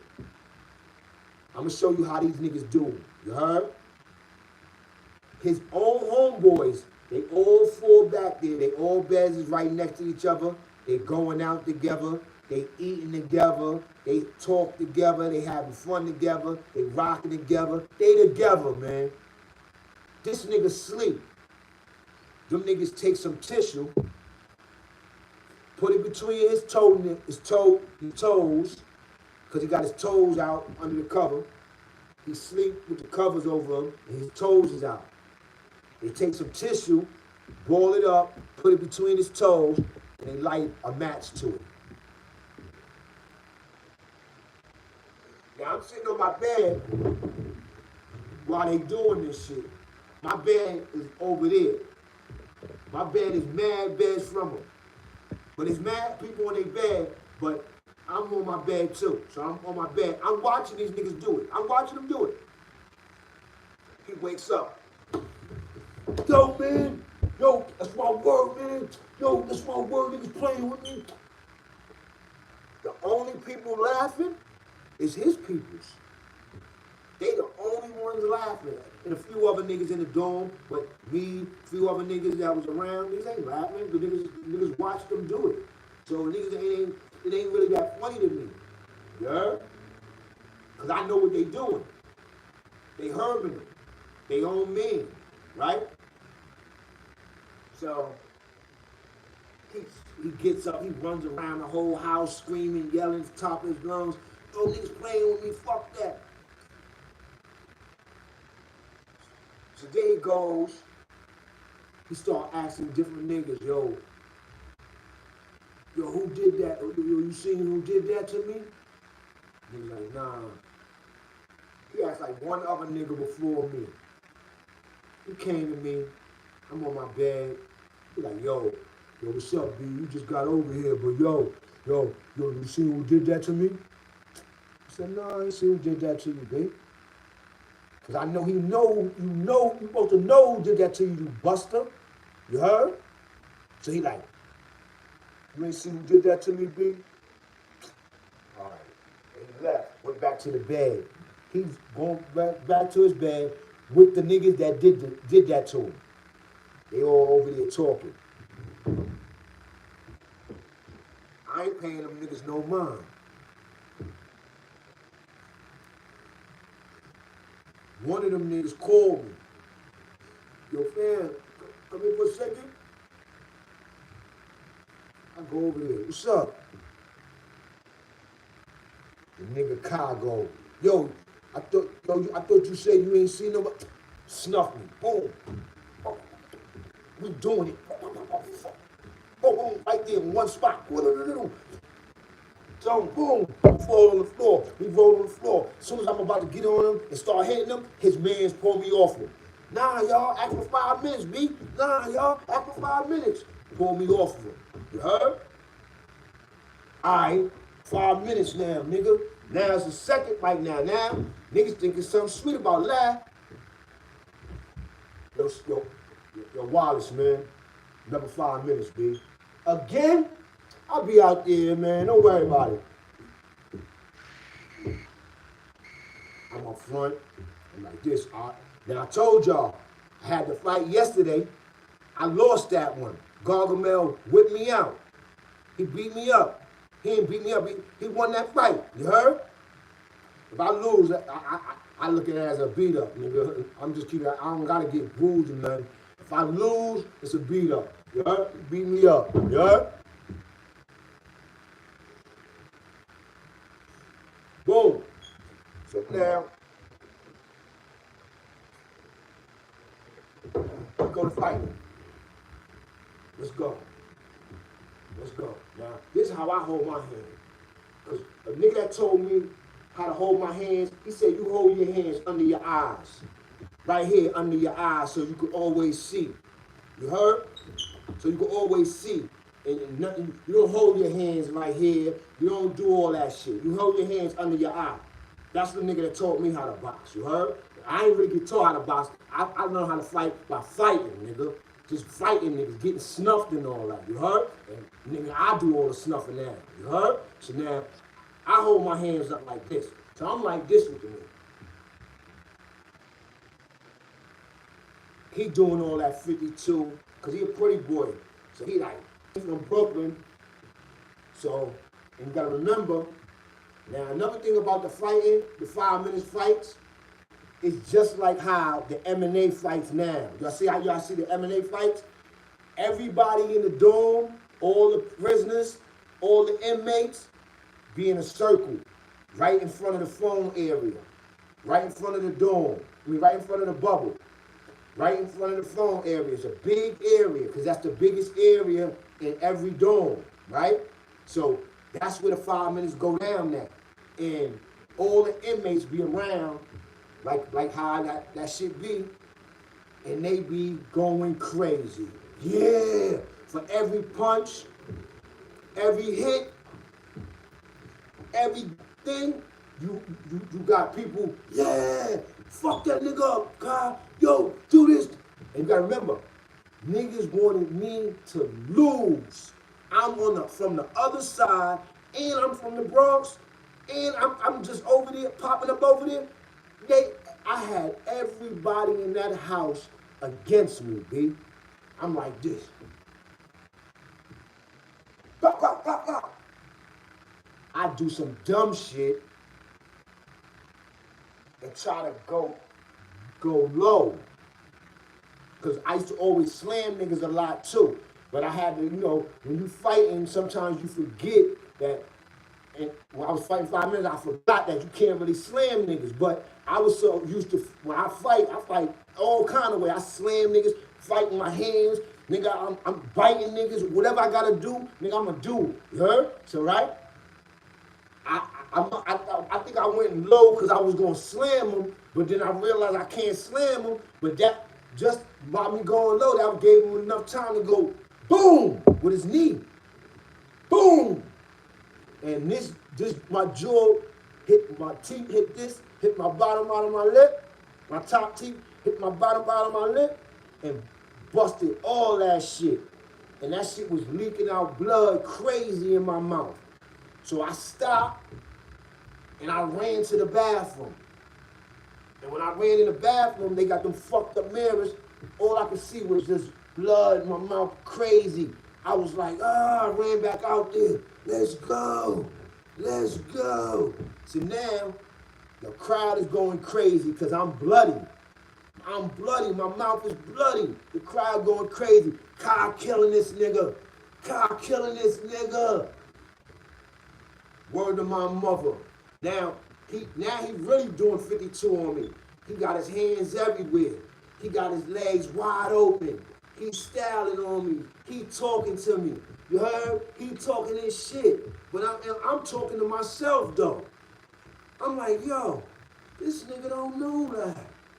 This nigga don't know. I'll bite this nigga. I'll do everything to this nigga. Matter of fact, I'm gonna kick this nigga in his nuts. Boom! You heard? Boom! All my fucking might, nigga. Kick that nigga in his nuts. And I was like, he curled up like a baby and went to the floor. That wasn't it. I continued. Boom, boom, boom, boom, boom, boom, boom. You heard? CO, the whole fucking Brooklyn side is in pandemonium, nigga. In pandemonium. Niggas like, oh shit, son is crazy. Son is crazy. He kicked the nigga in the nuts. Son is nuts. Whole fucking going crazy. They was just against me. Now these niggas is celebrating me because I did some shit, nigga, that niggas never thought to expect. You heard? You bust my motherfucking mouth up, nigga. Boom! Try to kick that nigga so hard, that nigga, I wasn't trying to have, that nigga had no babies, nigga. You heard? Yo, that's my word. That nigga curled up like a bitch, was defenseless. That nigga was on, the CO, Wallace was bugging, nigga. Wallace, I think that was the day when Wallace said, you the truth, nigga. Because he didn't tell me what he told me. He told me what he told me after that fight. You heard? He told me what he told me after that fight. After he put me back on the other side. Because now look, everybody in pandemonium. Oh shit, son crazy. Son crazy. Steve-O even bugging off that shit. Steve-O even bugging off that shit. He ain't even fuck with me. You heard? And he bugging off that shit like, yo, this, yo. But that's why I told you, when he stepped to me, he had a razor in his hand, nigga. You heard? So boom, I go back to my bed. I'm feeling good because I know I just whipped this nigga ass, you heard, with that kick. I turned that shit to a whole different outcome that they thought that it was going to be. You heard? Before he bust my shit. You heard? So now I'm sitting there. This nigga that I did that to, he walking around the whole house now with an ice grill. Everybody else playing in bed, quiet. I'm watching. He going to the Spanish niggas, yo. Because he looked Spanish too. I think he half from Spanish. He half Spanish, half black. He looked like one of them dudes. You heard? So boom. He going to the Spanish niggas. I didn't know, but I knew that's what he was getting because his body language, the way he was moving, he wanted me to know what he was doing. You heard? Because he wasn't really trying to get it on with me. He wanted me to know that he was getting a gun and he was going to try to blow me when I went to sleep or sneak me when the lights went out or something because it was getting close to the lights going out. And I'm sitting on my bed and I ain't going to front. I was kind of like nervous, like, damn, B, this nigga going to try to blow me tonight. I'm going to have to stay up all night, man. Damn. Fuck. How I'm going to do this shit? You know what I'm saying? So boom. I said, I just got to be ready, man. Fuck it. Just got to be ready. You know what I'm saying? So boom, nigga Wallace came through doing the count. He was about to, they're about to change shift. Once they shut it off for us to go to sleep, to cut the lights off and all that, they change what you call shifts. So the CO comes and do a round before all that, you heard? You know what I'm saying? So when Wallace coming through to do his round, when he got to me, he was like, yeah, it was good, man. You all right? I said, yeah, I'm all right. He's like, you been going at it, man, since you been over here, man. I said, yeah, no, I ain't go.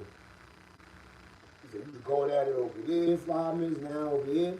He said, you want to go back on the other side? I said, yeah, I want to go back on the other side. I said, pack up. Walked off. You heard? Wallace the official, he knew what it was. He knew I whipped them niggas' ass so bad, them niggas was going to blow me at night. You heard? Try to blow me. You heard? Not niggas, Kasim, yeah? So boom. And he stood up front while I packed up my shit and put me back on the other side. As soon as I got to the other side, Preem, all the Brooklyn niggas, everybody rushed me. Yo, lad, what's good? Yo, L, yo, I heard we seen you fucking niggas up over there. What happened, Lee? You was fighting all them days you was over there, nigga. You crazy. You gonna volunteer to go over there. You heard? I'm like, yeah. So, nigga, Preem was like, yo, what's up with that nigga Steve-O? Now, at that time, Steve-O didn't have a cut. You heard? He was like, yo, what's up with that nigga Steve-O, B? I was like, ain't nothing. And I said, he's like, you found out anything? I said, nah, them niggas ain't talk around me. You heard? So I was fighting every day I got over there, B. Y'all niggas don't know, B. It was the first thing the nigga said to me while I'm on the Brooklyn side, well, I think something sweet. So I said, all right. Yo, like a couple days later, I heard Scar from Brooklyn, or wherever you from, Brooklyn or Queens, wherever you from, Scar caught that nigga Steve-O and blew flames out that nigga Steve-O.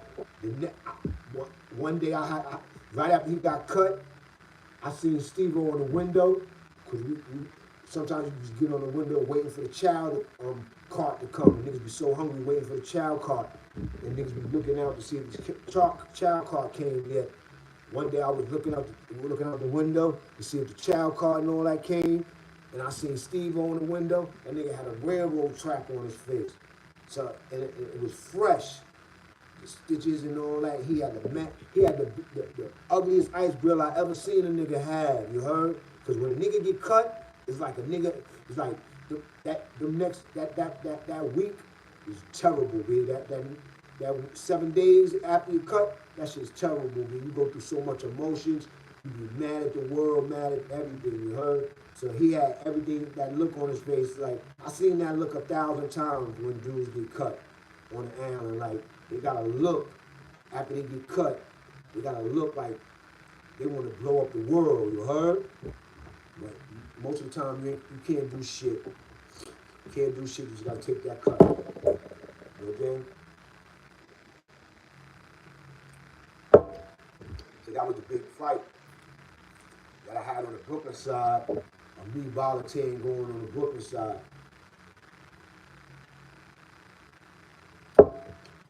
Then the next violent shit I seen was, when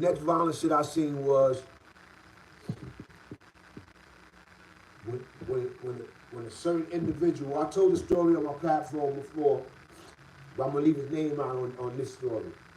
But I'm gonna tell a story. Some dude came in from Brooklyn. I think he was from Bushwick.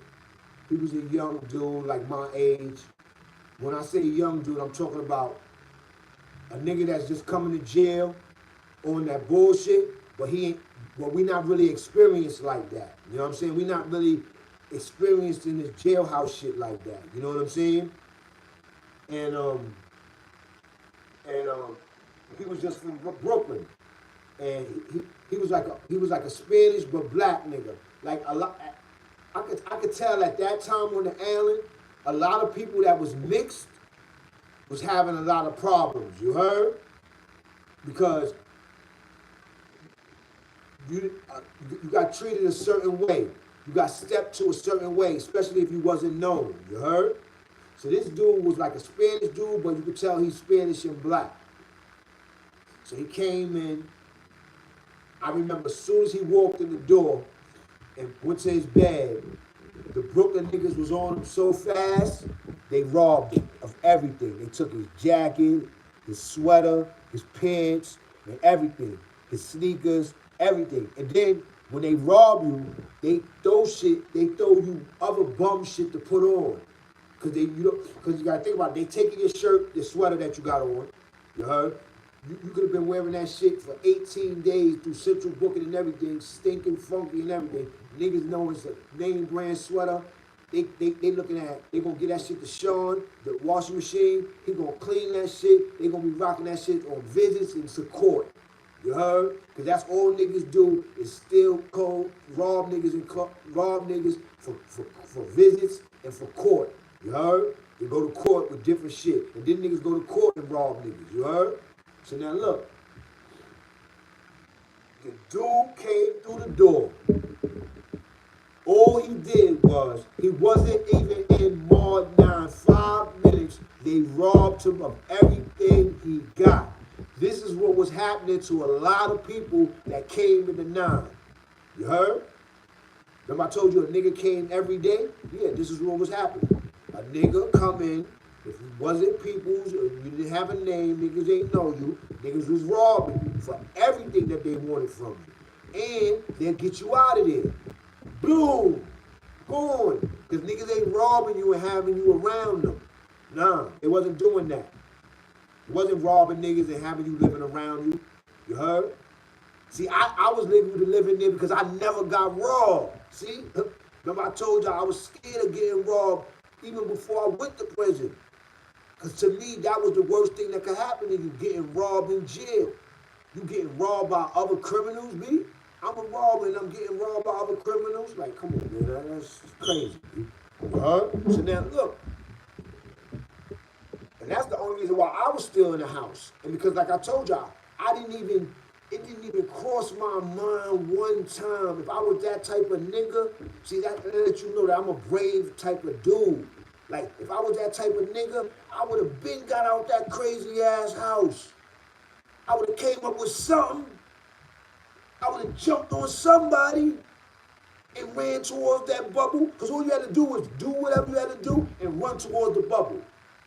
It wasn't a guarantee to get you out. They might send you to the other side, but if I wanted out of Mod 9, and if I wanted out, I could have got out, baby. But like I told y'all, I did my whole 4 months in the 9. I went home from there. That shit crazy, baby. I didn't even have a clue that I could get out that shit, baby. That shit never even went across my mind until now, in my fucking 40s, baby. In my fucking 40s, I just thought about that shit. Damn, Al, you didn't even try to get out of that shit. You didn't even try to think about going to another dorm where it would have been better for you. To me, I thought the whole animal was like Murder More 9. Yo, that's word to my mother. Not knowing that they had sprungs out there. They had program houses out there. They had regular houses out there. They had houses out there where dudes had the jacket and all that. They was cool. They wasn't into having everybody jump off on the adults. You heard? Queen had us jumping off on the adults, nigga. Niggas yapped the adults one time in the hallway, nigga. Yo, dude. 4 building. So this kid came in, they robbed him immediately. Immediately. I'm talking about 5 minutes after he sat on his bed. As he sat on his bed, he was getting robbed. And it's different things. It's different. Getting robbed for different things make you feel different ways. Like if he just got robbed for a pair of sneakers, he probably wouldn't have felt the way he felt. But he got robbed for everything. He got robbed for his jacket, his sweater, his pants, and his sneakers. So, and they did it so quick, they didn't give him no time to do nothing, to say nothing to nothing. They asked him where he was from, and they was on him, you heard? They figure you don't know nobody, you're not familiar to them, they robbing you. Niggas took everything and went right back to their bags. And he was locked, his bed was right in front of the other nigga bed that he wound up getting it on with. So he was, after they robbed him, they came and threw shit at him like, yo, here, put those on, here, take that. You heard? And he was like he was like this. Sitting on the bed with a mad ice grill, like I could tell, like this nigga mad that he got robbed. He wanted to do something, but he couldn't come out of him to do nothing. The niggas was on him so quick, he couldn't come out of him to do nothing. But I was in there for 4 months with niggas, so I already know that was nothing, right? He's sitting there mad. So he started an argument with the nigga in bed right across from him.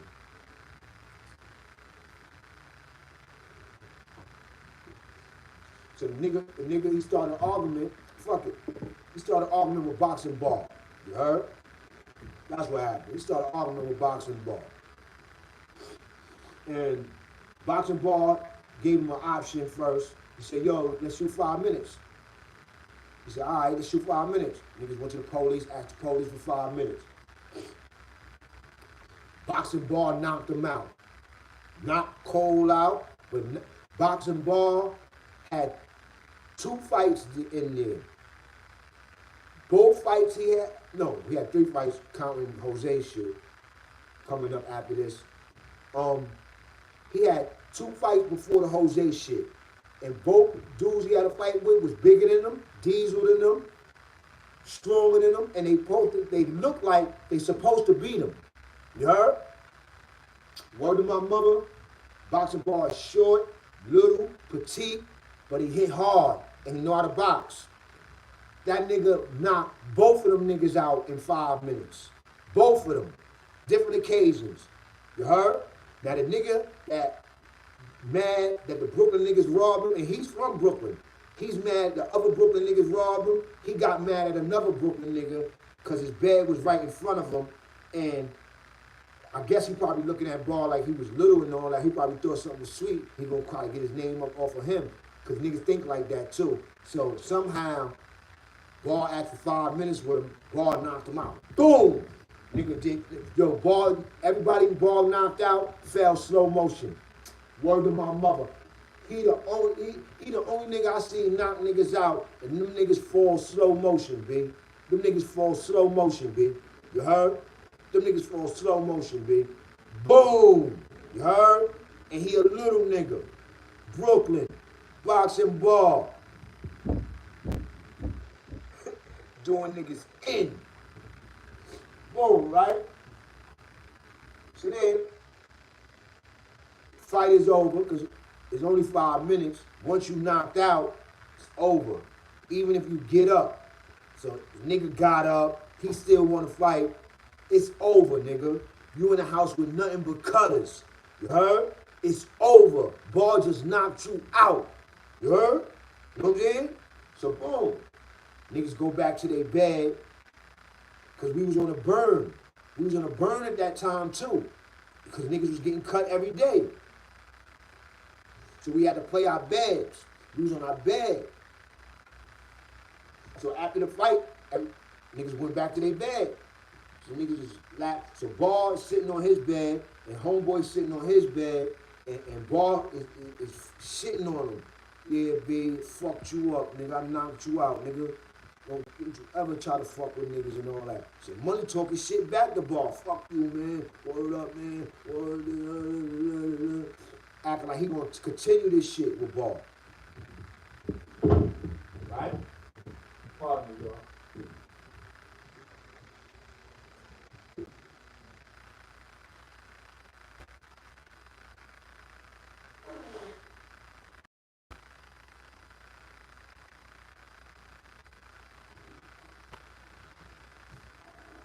I can say truthfully, Ball had no bad intent after the fight. Because Ball is a real boxer. He doesn't box with emotion. You heard?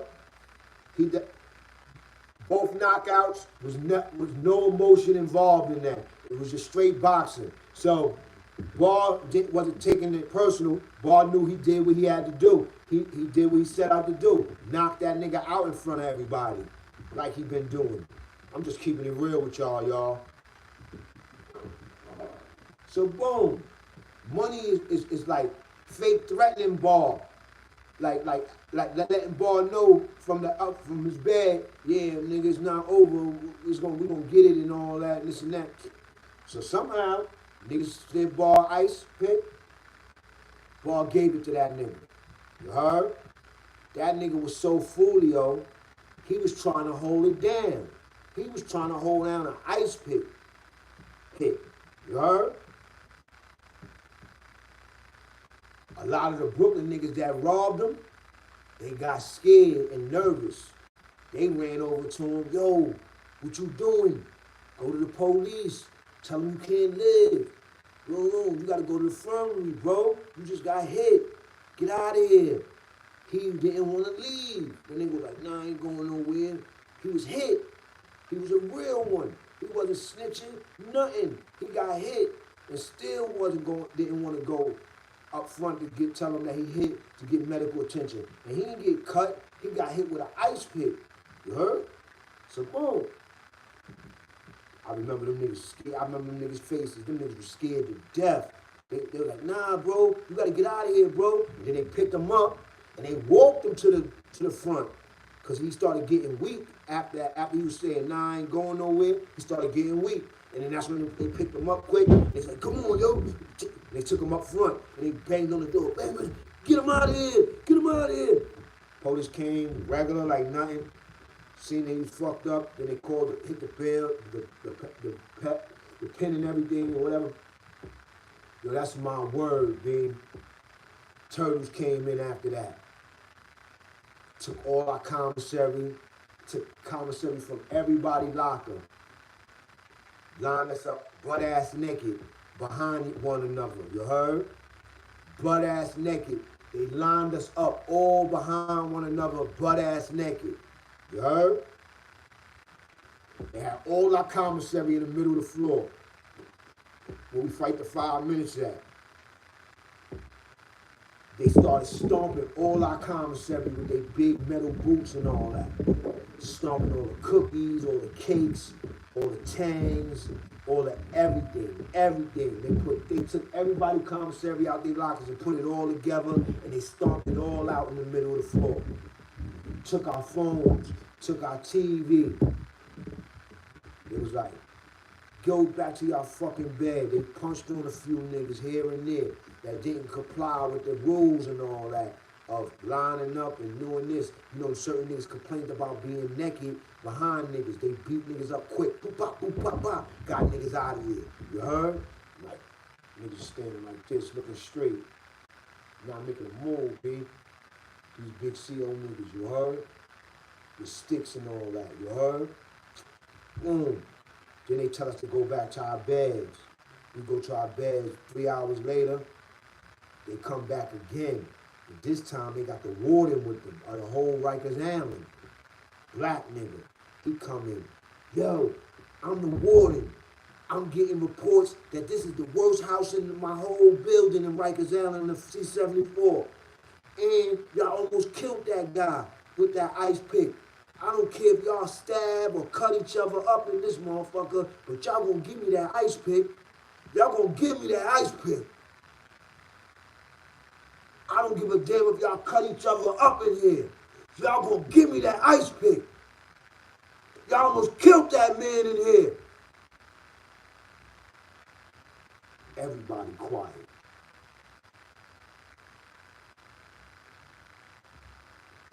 All right. He leave out. They search us again.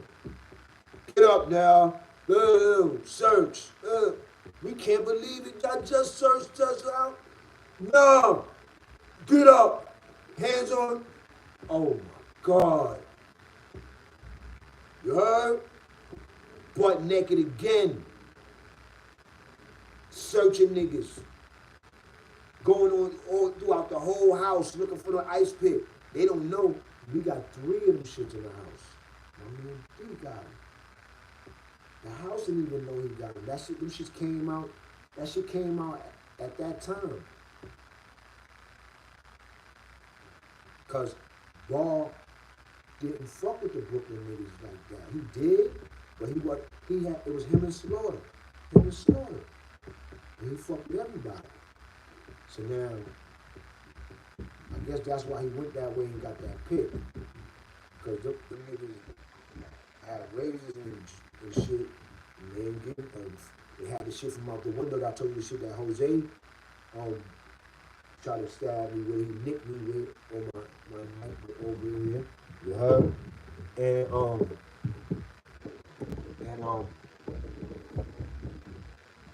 I remember, I think niggas negotiated with Cream to give up that ice pick, or Cream negotiated with my man Dusty to give up that ice pick to get the heat off of us. You heard? Because that was what the warden told us. He wanted that ice pick.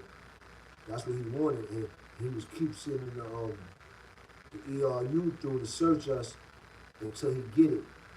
So basically, they came up with an excuse to give it to him. They said, give it to him, fuck it. We got 3. When they didn't have 3, my man D had 3. They had 2 left. He said, all right, here, take it. I got 2 left. Gave it up. They took it up front. Gave it up. It was off our back. So now, remember how I tell y'all about the shit about getting loose? Yeah, getting loose. After that shit happened with Ball, you had certain Brooklyn niggas down there that slept down there, Jose and all them niggas. They kind of like felt like, even though they always respected Ball while he was there, but Ball wasn't on it like how they was on it. He wasn't robbing niggas like they was robbing niggas. You heard? He was on his Brooklyn shit. He was on his Brooklyn shit, but he wasn't the average Brooklyn nigga. You would think that Ball was a uptown Queens or somebody else nigga, because he wasn't moving like them. He wasn't doing the things that they was doing in the house. And he wasn't doing shit with them. Him and Slaughter used to eat with sandwiches and all their junk food and be talking all their war stories. I used to be kicking it with them. They let me in. You heard? I was a young nigga in the house. Ball liked me because he seen I was fighting from the jump. You heard? Like I told you, I was living in the house. So me and Ball used to have a lot of conversations. I used to pull up on him and Slaughter a lot in the house because I didn't fuck with them other Brooklyn niggas up there like that at that time. You heard? So I used to fuck with Slaughter and Ball. You know what I'm saying? Brooklyn Mike. You know what I'm saying? Fuck with all my Bronx niggas. You know what I'm saying? The Queens niggas that was in there, I fucked with. I just stayed away from the grimy Brooklyn niggas up front. You know what I'm saying? And cause they was always the ones robbing everybody. You heard? Knowing them. Just keeping it 100, nigga. And I don't knock them for robbing niggas, because at that time, coming up, robbing niggas was everything. So I'm not knocking them for robbing niggas. I'm just letting y'all know they was the one robbing everybody. You heard? Because Preem and all them niggas didn't rob niggas. They'll let you, if you're official and you got something, they'll let you keep what you got. And if they want to wear it to court or wear it on a visit or wear it anywhere, they'll come and ask you. Yo, let me rock the joint? Because Preem came and asked me to rock my jacket and other shit while I was in there. You heard? And I went home with my jacket, my sneakers, everything I came in there with, I went home with. And everything I came in there with was brand new. Woolridge and all that, nigga. You heard? And Woolridge was hot back then. Them shit was like having on a fur in there, nigga. You heard? So, they was doing all the robberies. And that's how that story went down. You know what I'm saying? And the next joint, which was the last violent joint that I told on the channel before, was between Bar and Jose. The nigga that tried to rob me from my commissary, not even a half an hour out the bin. You heard?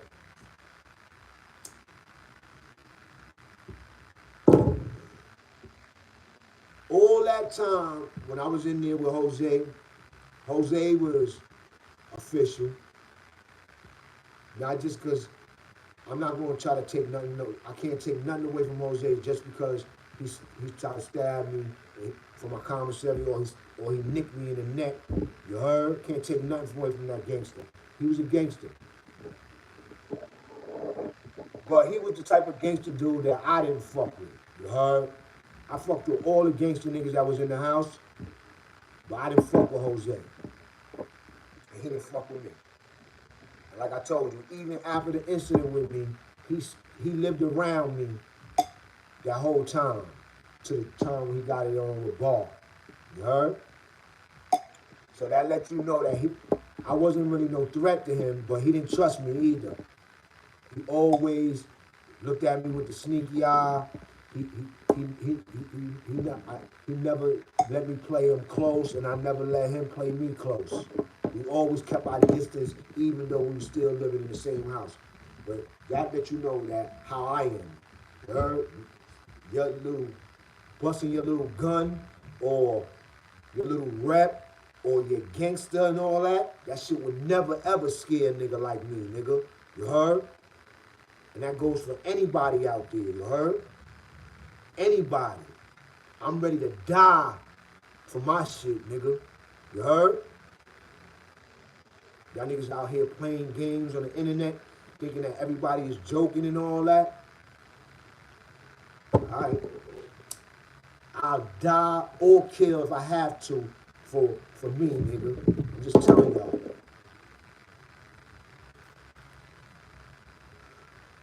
So, he was in there, he was official, and he used to bite his nails a lot. Don't fuck with them nigga that bite their nails, you know? Jose used to bite his nails, he like, that's when he was about to do some grimy shit too. You heard? He wasn't. Everybody was grimy, nigga. Everybody. You heard? Niggas had different reps in the house, but that's what my mother. I ain't even talking about my man O-Red. O-Red, man. I ain't never hear nothing about O-Red after I was with him in the 9. O-Red was a tall black brother. He slept right next to Bam, you heard? Preem, Bam, and O-Red slept next to each other. You heard? And to me, they was the tightest in the house. Preem, Bam, and O-Red. And O-Red was a tall, young nigga. Tall, young nigga. Well, he was official. You would think he was an older cat. The way he wasn't a bully. He was a real soldier. And I'm gonna tell you the truth. he was one of the main reasons why nobody tried Preem. Because old Red was so much of a real dude and so much of a, like if old Red would have got on some crazy shit, or if old Red was acting like how a lot of them other niggas was acting in the house, yo, that would have been old Red house. That's one word. That would have been old Red house, nigga. You heard? And old Red was from the Bronx, and he was from 174th over there, going towards Bronx River and all that. You heard? 174 though. You heard? By Bronxwood and by Bronxwood and all that area. You heard? That's where he was repping, 174. Cause I used to talk to old Red, and old Red used to rep 174, like Peter Guns rep 174. Yeah, like over there. And that's why he was cool with Ben. And actually, he was like, he used to move like, he was moving like the real big protector. You heard? And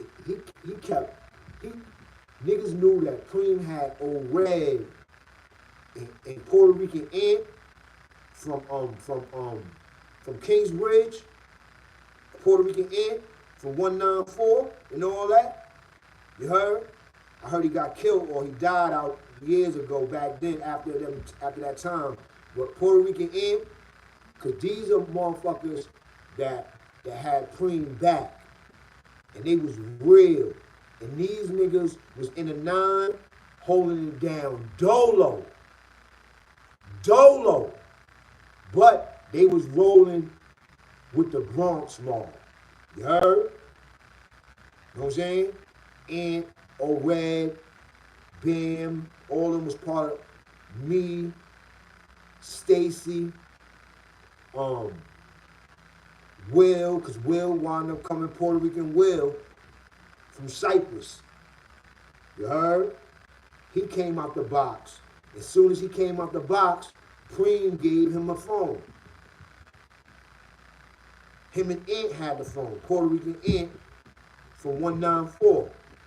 And Briggs and all that got killed. Puerto Rican Ant. I love the Ant. Ant was official. Ant used to always come around fucking with me. Ant was the one that keeping me tough. You heard? Making sure that I don't never fold. You heard?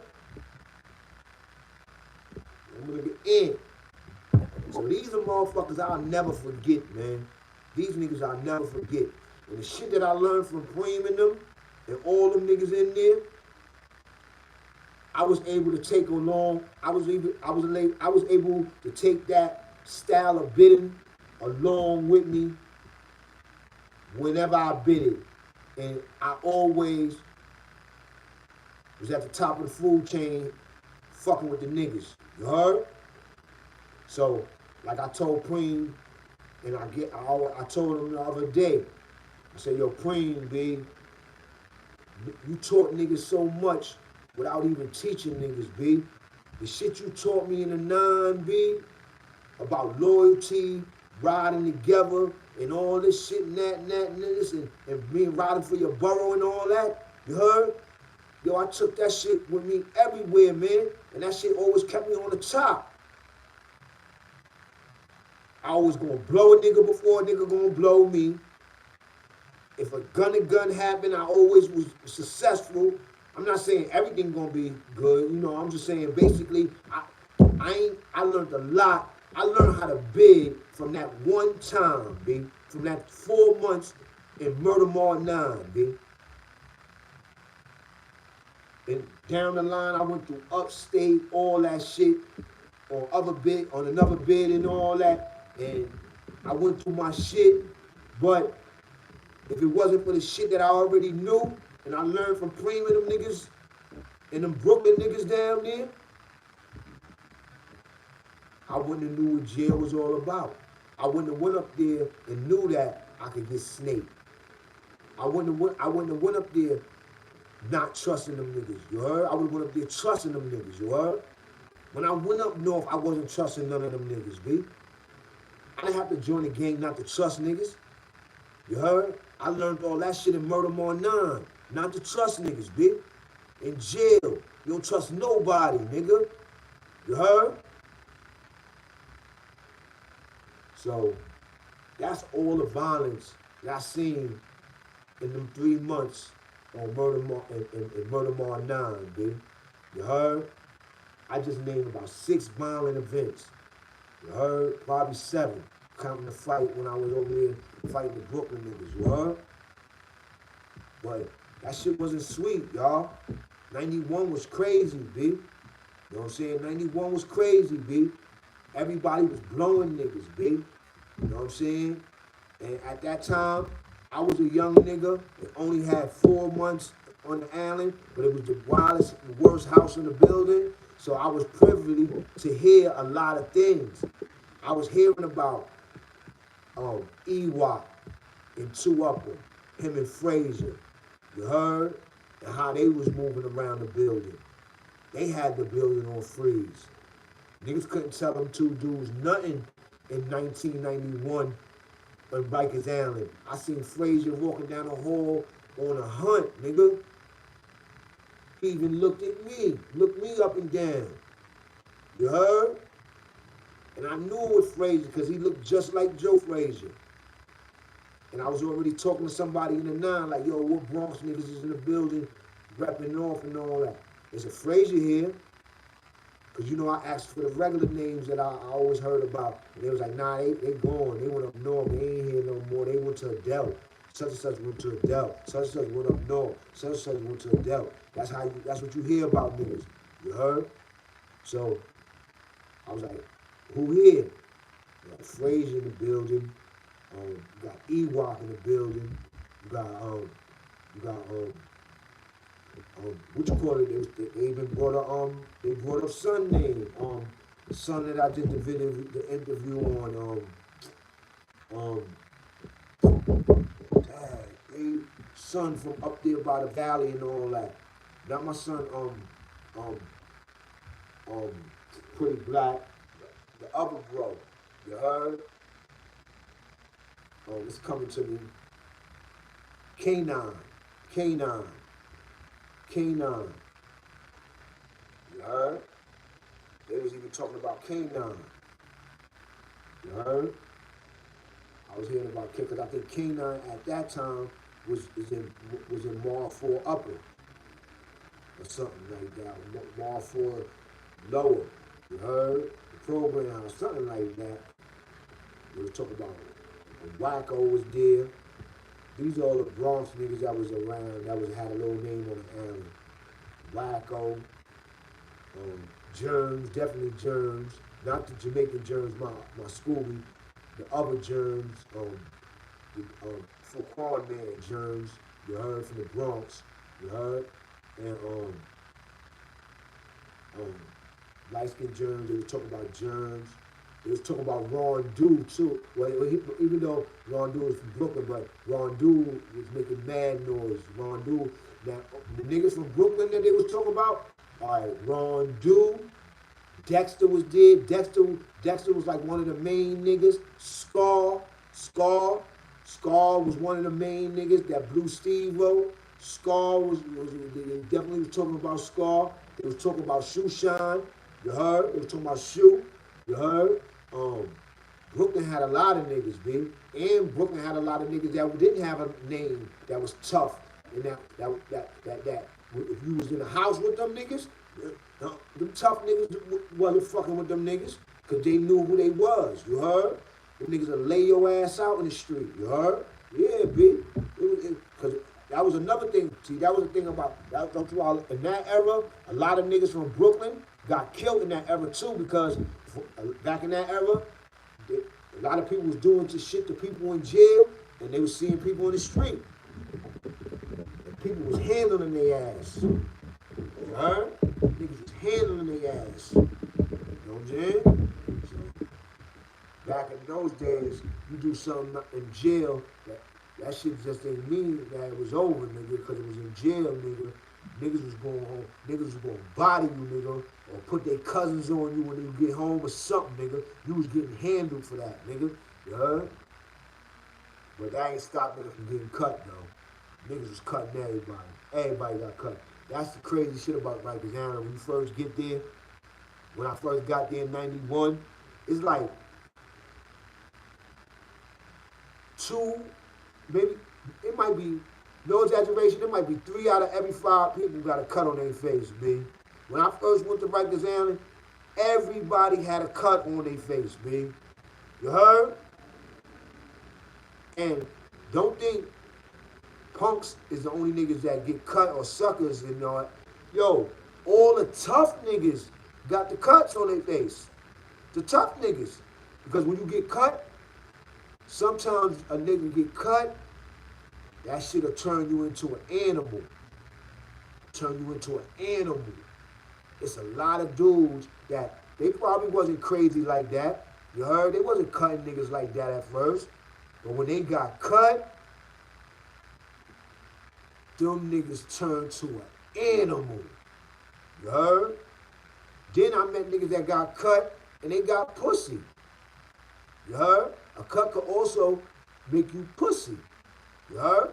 A nigga could cut you and you could turn all the way up.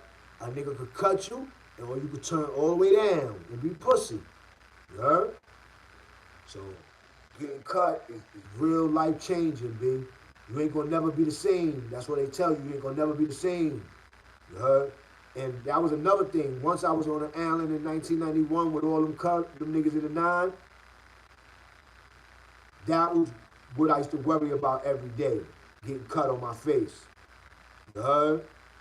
Because I used to see so many dudes come in, get robbed and cut. You heard? That's different, B. I'm telling you, that's different. Niggas ain't have no beef. Niggas ain't come in on no rah-rah.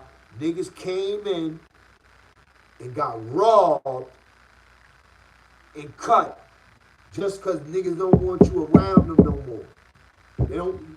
We're not going to take your sneakers, take your coat, and take shit from you and let you go up in your, lay up in your bed until you get strong and plot on us or sneak on us. These niggas that I was in the 9 with was official gangster niggas. They rob you and they won't even tell you go to the bubble and tell, nigga, I only seen one or two dudes, they did that too. You heard? Yo, go to the bubble and tell them you can't live here. They used to cut niggas after they do. Niggas was getting their name up off niggas. Niggas was cutting. I'm gonna tell you why a lot of niggas were robbing niggas and cutting niggas. After they robbing it. They was robbing the nigga and cutting the nigga after they did it. Somebody was cutting them after they did it because the person that was cutting them was 9 times out of 10 fearful in the 9. So you had a lot of cutting niggas. They was cutting niggas after they robbed the nigga so everybody could see that they got no problem cutting the nigga. But everybody in the house mainly is a cutter except for me, right? So every time a dude cut somebody, they wasn't scaring the next person, like thinking like, oh yeah, let me stay away from him because he cutting niggas. Nah. Real niggas that was seeing it was looking at it for what it was. Nigga, you ain't got no real reason to cut nobody after you rob them. But you want to cut niggas because you trying to present to people that this is the type of time you on. But you thinking that by you cutting niggas, punk niggas, that it's going to keep niggas off of you or you going to get your name up. Now, in some cases, some people might feel that they getting their name up because they cutting people, but I'm going to tell you why it's not official. Because a lot of those people that did that was on that type of time, they wind up getting cut by the same dudes they was trying to impress. If y'all get what I'm saying. You heard?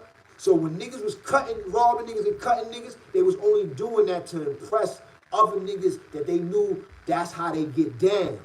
But they don't know that real niggas that's blowing niggas, they blowing real niggas. They not blowing punk niggas. That's what you call herb destroying. And you got a lot of cutters that got their name up of cutting niggas that won't cut them back. You heard? You know what I'm saying? So, a lot of that was going on. And then the Doja era started like around 90, 92 and all that. 91, 92. Because I told you I got hit by a Doja. So, it was real in the field out there, y'all. Real in the field. You know what I'm saying? Thanks, man. I want y'all to hit the like, subscribe, whatever, man. You know, I know I'm just talking about 91. It's flash. I want to give y'all this yesterday. The story was supposed to come out yesterday, like 1 o'clock in the morning, 3 o'clock in the morning, Thursday. You heard? I was gonna make this story a Throwback Thursday story. Being that my upload is not working, only this live is working. I'm gonna check my other phone, my Wi-Fi phone. When I get on some Wi-Fi, and I'm gonna see if this phone works. If I can upload videos on this phone, I'm gonna be able to tell if it's my phone and I gotta get a new phone, or if it's YouTube doing it, because I'm uploading videos and the niggas talking about 146 hours, 182 hours. I'm like, get the fuck out of here, man. Trying to discourage a nigga, man. You know what I'm saying? So I don't know what is going on. You heard? I hit up Jai Ace TV. He said he called around. He asked out. He told me that nobody having no problems with their page. I don't know why I can't upload no videos on my joint. That's one of the reasons why the Wild Bill interview yesterday was kind of fucked up, because I wasn't able, because I was going to record our shit in a nice place, right place, you heard, and then put it out, you heard, but I had to do the live shit, you know what I'm saying, and we went down to the Club Matrix. We were going to do it in Club Matrix, you know what I'm saying, because Bill wanted to do it in the spot. I wanted to get the story anywhere, you know what I'm saying, I could get the story anywhere, you know what I'm saying, but he wanted to have a spot. And I don't knock him, because he been on Hassan Campbell platform. He been on the other dude platform. I don't know his name, but he got interviews on the other dude platform, the Chinese dude. He official. He do interviews and stuff. So, like, he wanted a little background setting. You heard? And that's how we gonna do it. Next week. We're gonna do something next week, and we're gonna give y'all all of it. I'm trying to give y'all whatever I could give y'all. Less talking from me, or mainly talking from him. I want to hear his story. I want him to give y'all his story, because his shit is legendary. You know what I'm saying? Y'all got, he got the Bronx shit, the Brooklyn shit out the way, the shit he had the problems with the Brooklyn niggas. We're gonna give y'all that story again, but another way. We don't have to give it up in the interview. He got mad other things to talk about, and other things. He was in the feds. He did 10 years in the feds. He did 12 in the state. You know what I'm saying? He was a beast in the street. You know what I'm saying? He had some beef with some heavy hitters. So he got stories, you know what I'm saying, for days. You know what I'm saying? And he turned all that around. So he got stories for days, you heard? He a working man, got his own house, own cars, trucks, doing him. You heard? So he set the standard. Let you know you can do a lot of time, but you don't gotta be out here kicking rocks, being on the corner, nowhere to go, not working, not taking care of your family, not doing what you gotta do. You know what I'm saying? Running around here broke, hating and all that. You ain't gotta be like that, B. You know what I'm saying? You can do a lot of time, come home and make it happen, B. All my niggas that did a lot of time, they home making it happen, B. No excuses, B. No excuses, B. I've been home 22 years, making it happen, B. You heard? I went to jail, I ain't had no kids, no nothing. I got 5 kids. My son, he graduated high school. I ain't even graduated high school, B. My first son, he graduated high school, nigga. So y'all niggas can't tell me I ain't do what I was supposed to do. You heard? I had a rough life. But my kids is good, nigga. You heard? And I just gotta make sure my young ones be good. You heard? In this fucking ugly ass world out here that's gonna be crazy by the time they get a chance to get older. You know what I'm saying? Because if we going through this shit now, imagine what our kids gonna be going through. You heard? If they make it to be here, man. You know what I'm saying? So it is what it is, man. I've been through a lot. I got my little channel, talking my little shit. I don't think I'm better than nobody, and nothing. You heard? You know what I'm saying? And it is what it is. You know what I'm saying? I'm just gonna be kicking my stories, and me and Bill gonna get together. Cause I was telling them, you know, like, yo, when we put our shit together, we gonna put our shit together right. You know what I'm saying? A real platform. Like, you know, I started this shit with my phone. Bullshit cheap phones, you heard? Android cheap phone. It's an iPhone. I got it on too. You know what I'm saying? But regular cheap phones, you know what I'm saying? But when we're gonna step our game up, B. We're gonna get some background, we're gonna get some apparel, you know what I'm saying? We're gonna get a movement jumping on, you heard? And Wild Bill he in contact with all the gangsters. All the gangsters. So whoever wanna tell a story, they're gonna be able to tell a story. You heard? You know what I'm saying? Whether they want to tell a story or they want to give an interview. You heard? Or they want people to come out and see how they living, how they doing in the hood, in the community. You know what I'm saying? How they doing it for their non-profits or they education programs or whatever they got out there. You know what I'm saying? Or even if they just want a nigga to come through for their businesses. You understand what I'm saying? We on all that type of time. Bringing our people, I'm on trying to bring our people up. You know what I'm saying? And if my voice is only coming through stories right now, it's going to only come through stories. And I'm going to stay in my lane until my lane can increase or be bigger. You know what I'm saying? But I'm going to do me. But I ain't hating on nobody.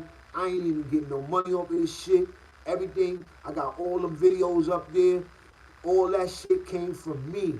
I ain't got nobody helping me, nobody editing nothing, doing nothing from the background, nothing, nigga. Everything with my channels being done by me, nigga. And I ain't getting no money for it, so I ain't even got my heart in it. You heard? I'm just doing this shit because this is my struggle. But if my heart was in it, nigga, crazy B. You know what I'm saying? My heart ain't in this shit. You don't fuck about no YouTube. I do, because I like talking my shit, promote my videos now. But other than that, that clout, fuck that clout. I'm in the hood for real every day. Yeah? I'm seeing the people. I'm touching the people. So, you know, I had to give y'all that 1991, Rikers Island, all the violence I seen in 3 to 4 months. I got there in September. The end of September, I left a couple of days before Christmas. You heard? I got out like 3 days before Christmas, B. You heard? Got out 3 days before Christmas. Did 3 months in that shit. That shit felt like 3 years, you heard? Felt like I had a body. The way I was around them niggas, all them niggas had bodies, man. All them Brooklyn niggas, all the Bronx niggas had bodies. That's why I was called Murder More 9. Because everybody had a body in there. And on the other side, y'all heard the shots?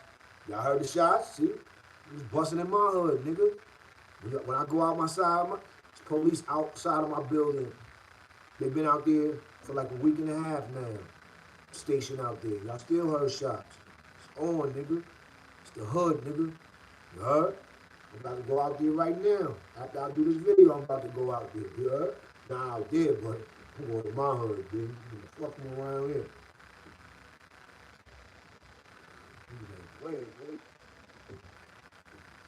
y'all heard them shots? I was sitting here the other day, heard the shots. Went downstairs. Niggas from the block told me, yo, the OG Just give you a heads up, B. Shit going down out here. Oh, shit. Thanks, bro. Walk my dog, middle up the block, right there, boom, boom. Took that nigga upstairs. Fuck out of here. I ain't getting killed for nobody. You heard? So it's crazy out here in the ghetto, you know what I'm saying? Crazy.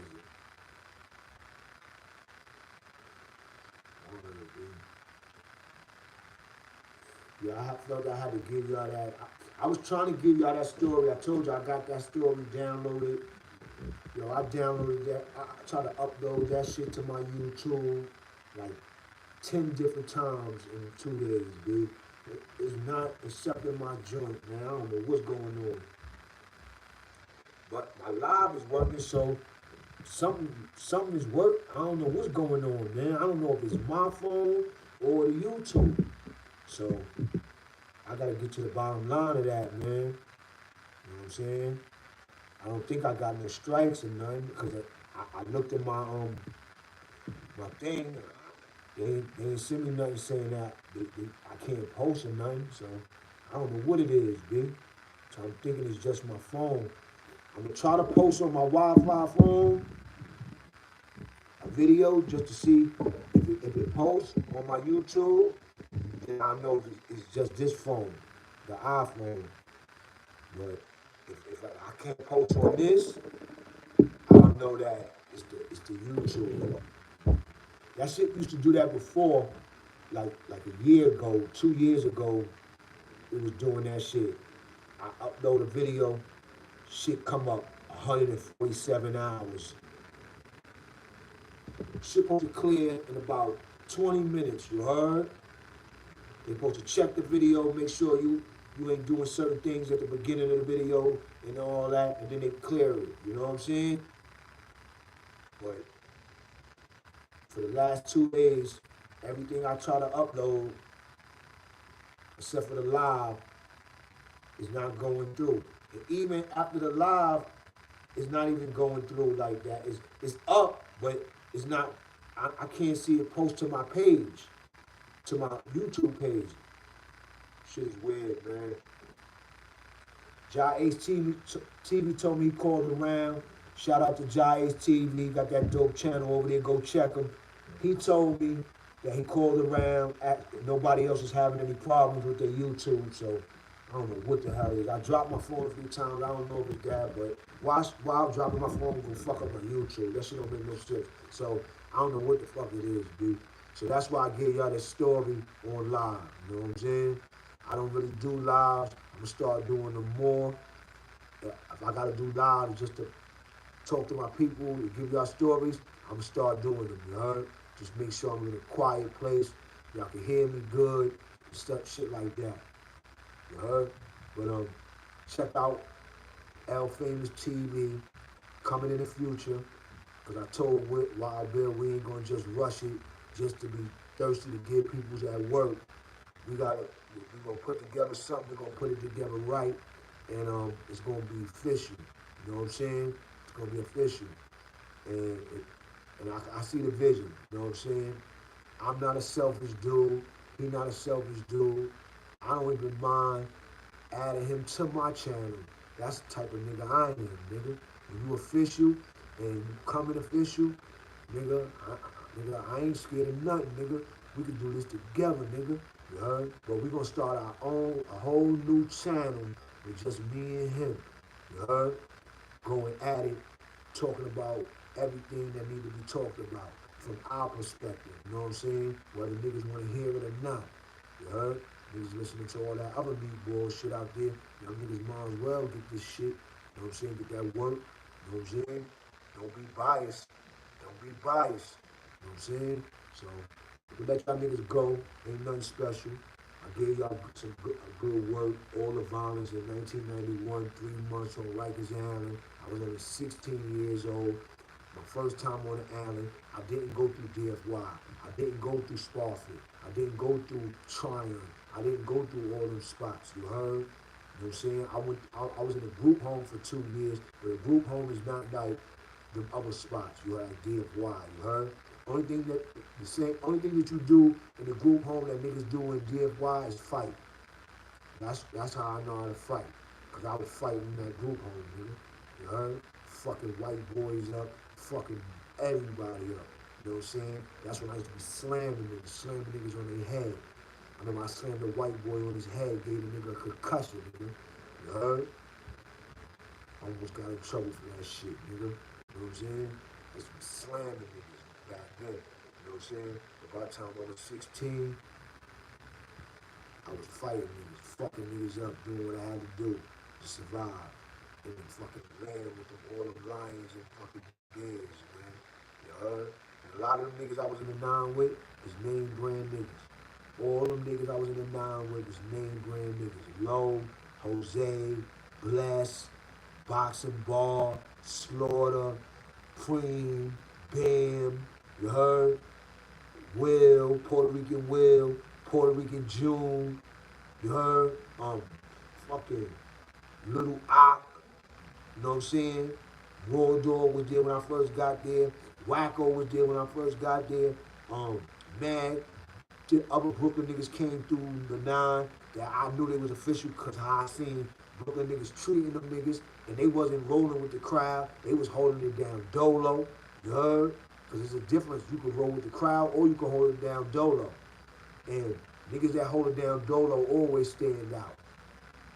They could be from the Bronx, but they could hold it down dolo. You know what I'm saying? So you had a lot of niggas in there that was like that. You know what I'm saying? Everybody wasn't rolling with the crowd. Everybody wasn't doing what everybody did. You know what I'm saying? Niggas was their own man too. You heard? And I'm gonna get y'all an interview with Preem because I already reached out to him. And his story is crazy because you gotta think about it. I told y'all I got to the nine. Preem was the shortest littlest nigga in there. But he had like 2 years on the island and he was fighting the body. And when I went in there, he was getting close to going to trial. And Preem went to trial on that body. You heard? And he beat that body. You heard? And Preem had the house. That was Preem's house when I got there. So I'm gonna get Preem's story on when he first got to the nine, what it was like for him. How did he who was the niggas that had the jack and how did that shit go for him? You know what I'm saying? Yeah. Shit gonna be crazy. Preem from Patterson Projects. Yeah? He had the jacks in 1991, Murder More 9. He the one that made Murder More 9 wild. He the one that got us to become CMC. Because when I got to Murder More 9 used to go to the mess hall like everybody else. Murder More 9 became CMC because of Preem. Preem in the meetings, Preem used to tell niggas, when we pop off, everybody better pop. If niggas don't pop, you out of here. So when we went to that mess hall and we got it on with Mall 4 Upper, Deluxe and them niggas, it was because of Preem. When we went to the that mess hall and we was coming back from the mess hall and we got it on with the Delts in the hallway, you heard? It was because of Preem. You heard? Preem was the one saying, yo, this is what we gonna do. This is what we gonna do. You heard? Them niggas on the Brooklyn side of the nine, they was not doing nothing that we was doing. They was cool, collective. They fucked with everybody that we had beef with, they fucked with. That was the Brooklyn side. Popcorn was over there. Popcorn had that shit. Popcorn was the man over there. Yeah, Popcorn. Popcorn was over Steve-O. But it was really Popcorn and Steve-O. You heard? But I'm gonna keep it real. Popcorn was official. Because all Popcorn cared about was that jack. That nigga didn't care about all that violence and shit that was going on, niggas fighting and all that. That nigga used to be looking and all that. That nigga did not care about that shit, dude. And I can remember with niggas on my side, they didn't have beef, no beef with Popcorn. When they used to talk about all them niggas on the other side, they never talked about Popcorn. They were talking about Steve O and the rest of them niggas. Whoever was over there, I can't remember none of them niggas' names. None of them. Only Baby J, because he's from the Bronx and I know him from the street. I ain't know none of them niggas' names. Only the niggas I had a fight with. Kasim, Gargamel, and Steve O. I ain't had a fight with Steve O, but he pulled out his razor on me. He stepped to me with his razor in his hand. You heard? When I first came in the doors. So, you know, it was a dangerous time. Dangerous.